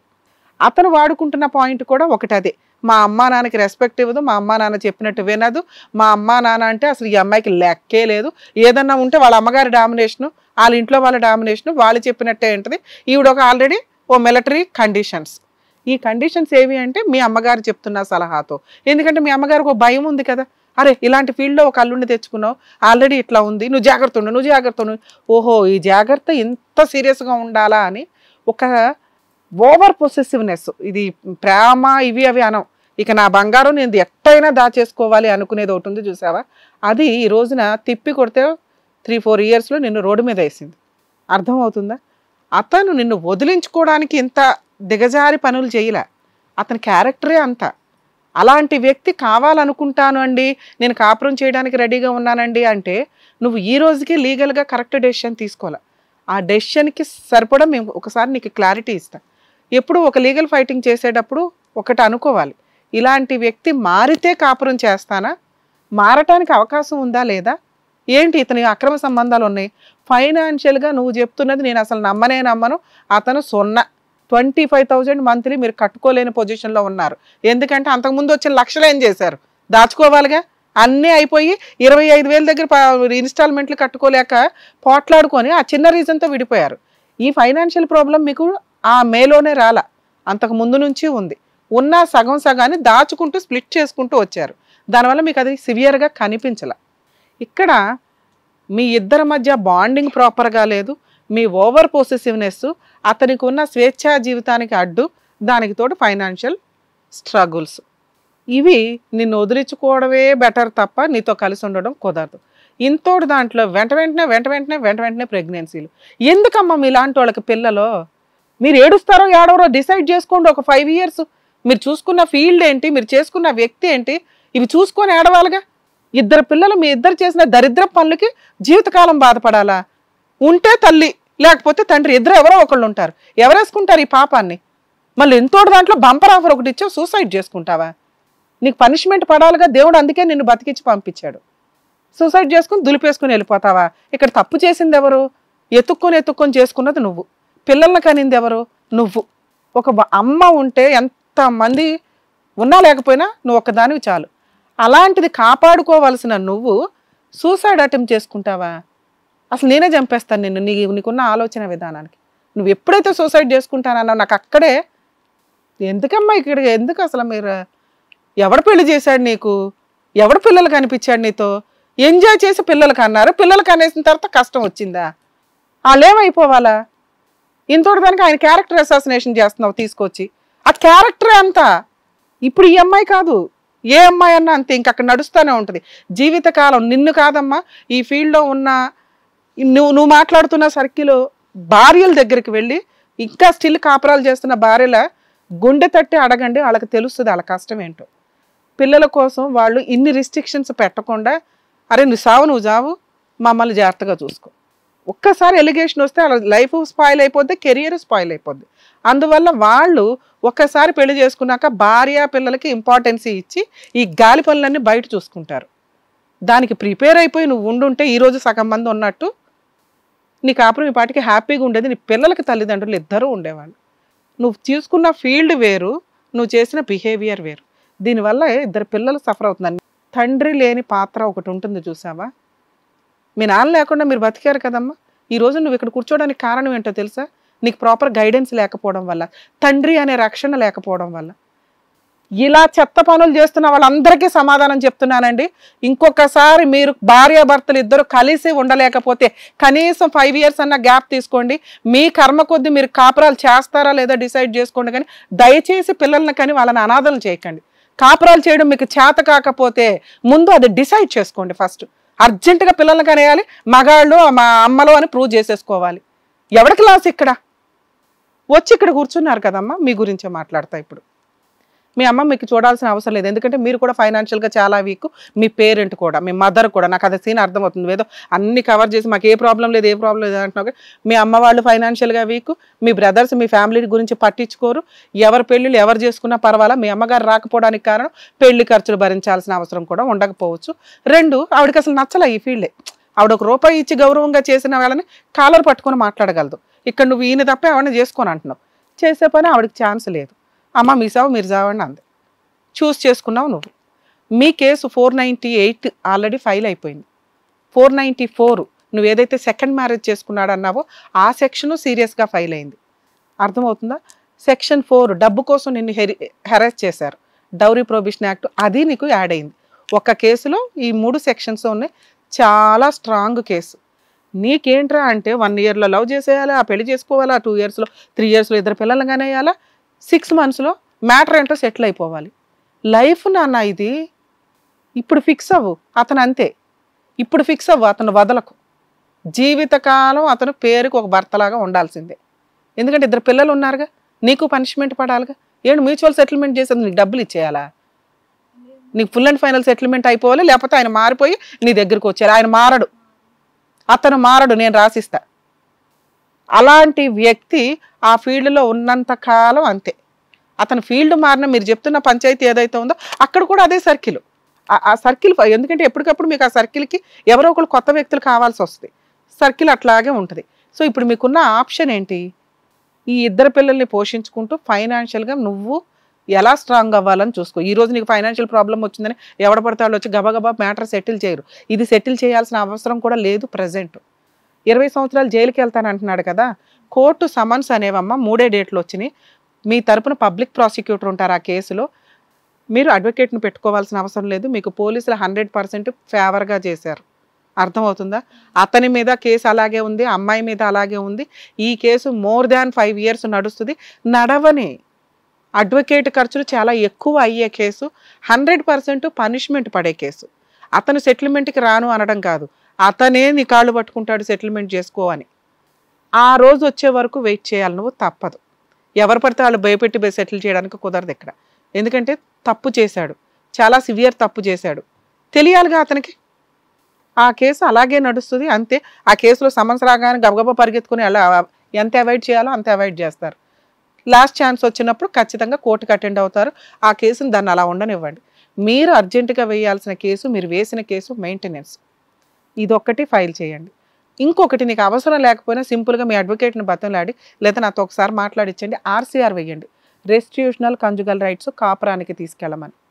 అర్థమవుతుంది? అతను డైవర్స్ వేసినా చెల్లదు, ఎందుకంటే ఆల్రెడీ సెకండ్ మ్యారేజ్ చేసుకున్నాడు, వెయ్యడు. అర్థం? ఈరోజు మెయింటెనెన్స్లు చాలా గట్టిగా ఆర్డర్ అవుతున్నాయి అమ్మ. మీరు ఆ రేంజ్లోనే మంత్లీ 1 lakh ఇన్కమ్ ఉంటుంది అనే రేంజ్లోనే వేయండి. ముగ్గురికి 20,000 చెప్పిన ఇంటీరియం మెయింటెనెన్స్ చాలా అర్జెంటుగా ఫైల్ చేయండి. మ్యాక్సిమం 6 monthsలోనే మీకు ఇంటీరియం మెయింటెనెన్స్ స్టార్ట్ అవుతుంది పిటిషన్ వేసిన దగ్గర నుంచి. ఇంకేమీ చేయకు. అర్థమవుతుందా? ఫుల్ అండ్ ఫైనల్ సెటిల్మెంట్ అనే మాటే లేదు. ఎప్పుడైతే నువ్వు సాటిస్ఫై అవుతావో మంచి అమౌంట్ వస్తుంది అని, ఆ అమౌంట్ వచ్చే వరకు కూడా వెయిట్ చేయండి. అసలు నాకు సెటిల్మెంట్ చేసేయండి, అర్జెన్సీ ఉందని నువ్వు అనొద్దు. ఎన్ని సంవత్సరాలన్నా ఫైట్ చేస్తాననే మాటే నీ దగ్గర రావాలి. నువ్వు అంత వీక్గా ఏమీ లేవు, నీకు జరగాల్సిన సపోర్ట్ జరిగిద్ది. మీ అడ్వకేట్ ఏమన్నా ఫైనాన్షియల్గా కాస్త సపోర్ట్ చేస్తారేమో చూడండి. అంటే అమౌంట్ ఇవ్వడం కాదు, లీగల్ ఎక్స్పెన్సెస్ తక్కువ తీసుకుంటారేమో. ఇంకొక కేసే నేను అడుగుతున్నది, ఎందుకంటే ఈ 3 కేసులు చాలు అతను నీ కాళ్ళ దగ్గరికి రావడానికి. మిగతా హెరాస్మెంట్ కేసులు ఇవి అవి వేయాల్సిన పని లేదు. ఎందుకంటే మీ అత్త మామ వణికిపోయే అంత కేసు అని నువ్వు అన్నావు, అవునా? ఇంతవరకు వాళ్ళని టచ్ చేయలే నువ్వు. ఆ కేసులో A1 A2నే ఉన్నారు. 498 కేసులో మీ అత్త మామ లేరు. అర్థమవుతుందా? కనీసం DVC కేసు ఈ 2 ఒక్కసారి నా కోసం వెయ్యండి. ఎందుకంటే వాళ్ళ మీద 498 కూడా నువ్వు విడిగా ఫైల్ చేయొచ్చు. అక్కడ నువ్వు కన్ఫ్యూజ్లో ఉండడం వల్ల మీ అత్త మామ పేర్లు యాడ్ చేయలే. నువ్వు యాడ్ చేసింది ఏంటి, నా భర్త నాకు కావాలి కాబట్టి ఆయనకు బుద్ధి చెప్పేసి ఆ అమ్మాయిని వదిలికొట్టేస్తే బాగుంటుంది అనుకొని నువ్వు కొంతే ఫైట్ చేసావు. నీకు జరిగిన కష్టాన్ని అక్కడ కొంతే ఎక్స్ప్రెస్ చేసావు. అతను ఆ అమ్మాయిని వదల్లా. మీకు అర్థమవుతుందా? ఆ అమ్మాయి అక్కడ ఉంది. ఆ అమ్మాయి కేసు ఫైల్ చేస్తే జైలుకి వెళ్తాడు తెలుసా. ఇంకా నీ కేసు వైఫ్ కేసు. ఆ కేసు చాలా స్ట్రాంగ్ కేసు. అర్థమవుతుందా? ఇన్ కేసు 1 ఇయర్లో ఈ మ్యాటర్ ఒక లైన్కి రాకపోతే ఇంకొకసారి నాకు ఫోన్ చేయండి, ఆ పిల్లని పట్టుకుందాం. ఆ అమ్మాయితో వేయించే కేసు వెళ్తానంటున్నాడు కదా జైలుకి, అర్జెంటుగా దగ్గరుండి పంపిస్తా. ఈ 1 ఇయర్ నిన్ను ఎందుకు ఫైట్ చేయమన్నానంటే నువ్వు చేసిన పనులు ఇవన్నీ, నీ ప్రాబ్లం నువ్వు సాల్వ్ చేసుకోవడం నీకు అలవాటు అవ్వాలి. ప్రతిదీ ఎవరో ఒకళ్ళు హెల్ప్ చేసేయడం కాదు. నీకు అలవాటు అయ్యిందంటే ఎంత పెద్ద సమస్యనైనా నువ్వు తట్టుకుంటావు. నాన్న 1 ఇయర్ తర్వాత కూడా అవ్వలేదు అంటే మనం ఈ కేసు మీద చాలా స్ట్రాంగ్గా వెళ్దాం. నేను పర్సనల్గా దిగుతా. మా స్టేజీ నమ్ముకొని నువ్వు వచ్చినందుకు నేను ఇస్తున్న హామీ ఇది. అర్థమవుతుందా? పిల్లల్ని జాగ్రత్తగా చూసుకున్నాను. All the best. జాగ్రత్త. ఏమ్మా Ramya, thank you. Thank you sir. Thank you so much madam. మరో కథతో మళ్ళీ కలుద్దాం. ఈ కార్యక్రమాన్ని ఇంతగా అభిమానిస్తున్న ప్రతి ఒక్కరికి కూడా శిరస్సు ఉంచి నమస్కరిస్తున్నాము. ఈ సందర్భంగా మీ అందరితో నేను ఒక విషయాన్ని పంచుకోవాలి అనుకుంటున్నాను. మేము చేసేటటువంటి ఇది కథ కాదు జీవితం కార్యక్రమం ద్వారా ఎంతో మందికి ప్రత్యక్షంగాను పరోక్షంగాను సహాయం అందుతుందని భావిస్తున్నాం. ఎక్కడ ఉండి ఇక్కడికి రాలేని ఎంతో మందికి అడ్వకేట్ రమ్య మేడం గారు, సైకియాట్రిస్ట్ డాక్టర్ కళ్యాణ్ చక్రవర్తి గారు ఇచ్చేటటువంటి సూచనల ద్వారా వాళ్ళ జీవితాల్లో ఎలాంటి మార్పులు తెచ్చుకుంటే ఆనందంగా ఉంటారో అలాంటి మార్పులు తెచ్చుకుంటున్నారు. మా ఆశయం ఒకటే, అందరూ బాగుండాలి, అందులో మేము ఉండాలి. ఇది కథ కాదు జీవితం ప్రోగ్రామ్ అందరికంటే ఒక రోజు ముందుగా మీరు చూడాలి అనుకుంటే వెంటనే డౌన్లోడ్ చేయండి హిట్ టీవీ యాప్. ఇందులో మీరు నచ్చే మెచ్చే కంటెంట్ సిద్ధంగా ఉంది. మరి ఇంకెందుకు ఆలస్యం, వెంటనే డౌన్లోడ్ చేసుకోండి హిట్ టీవీ యాప్.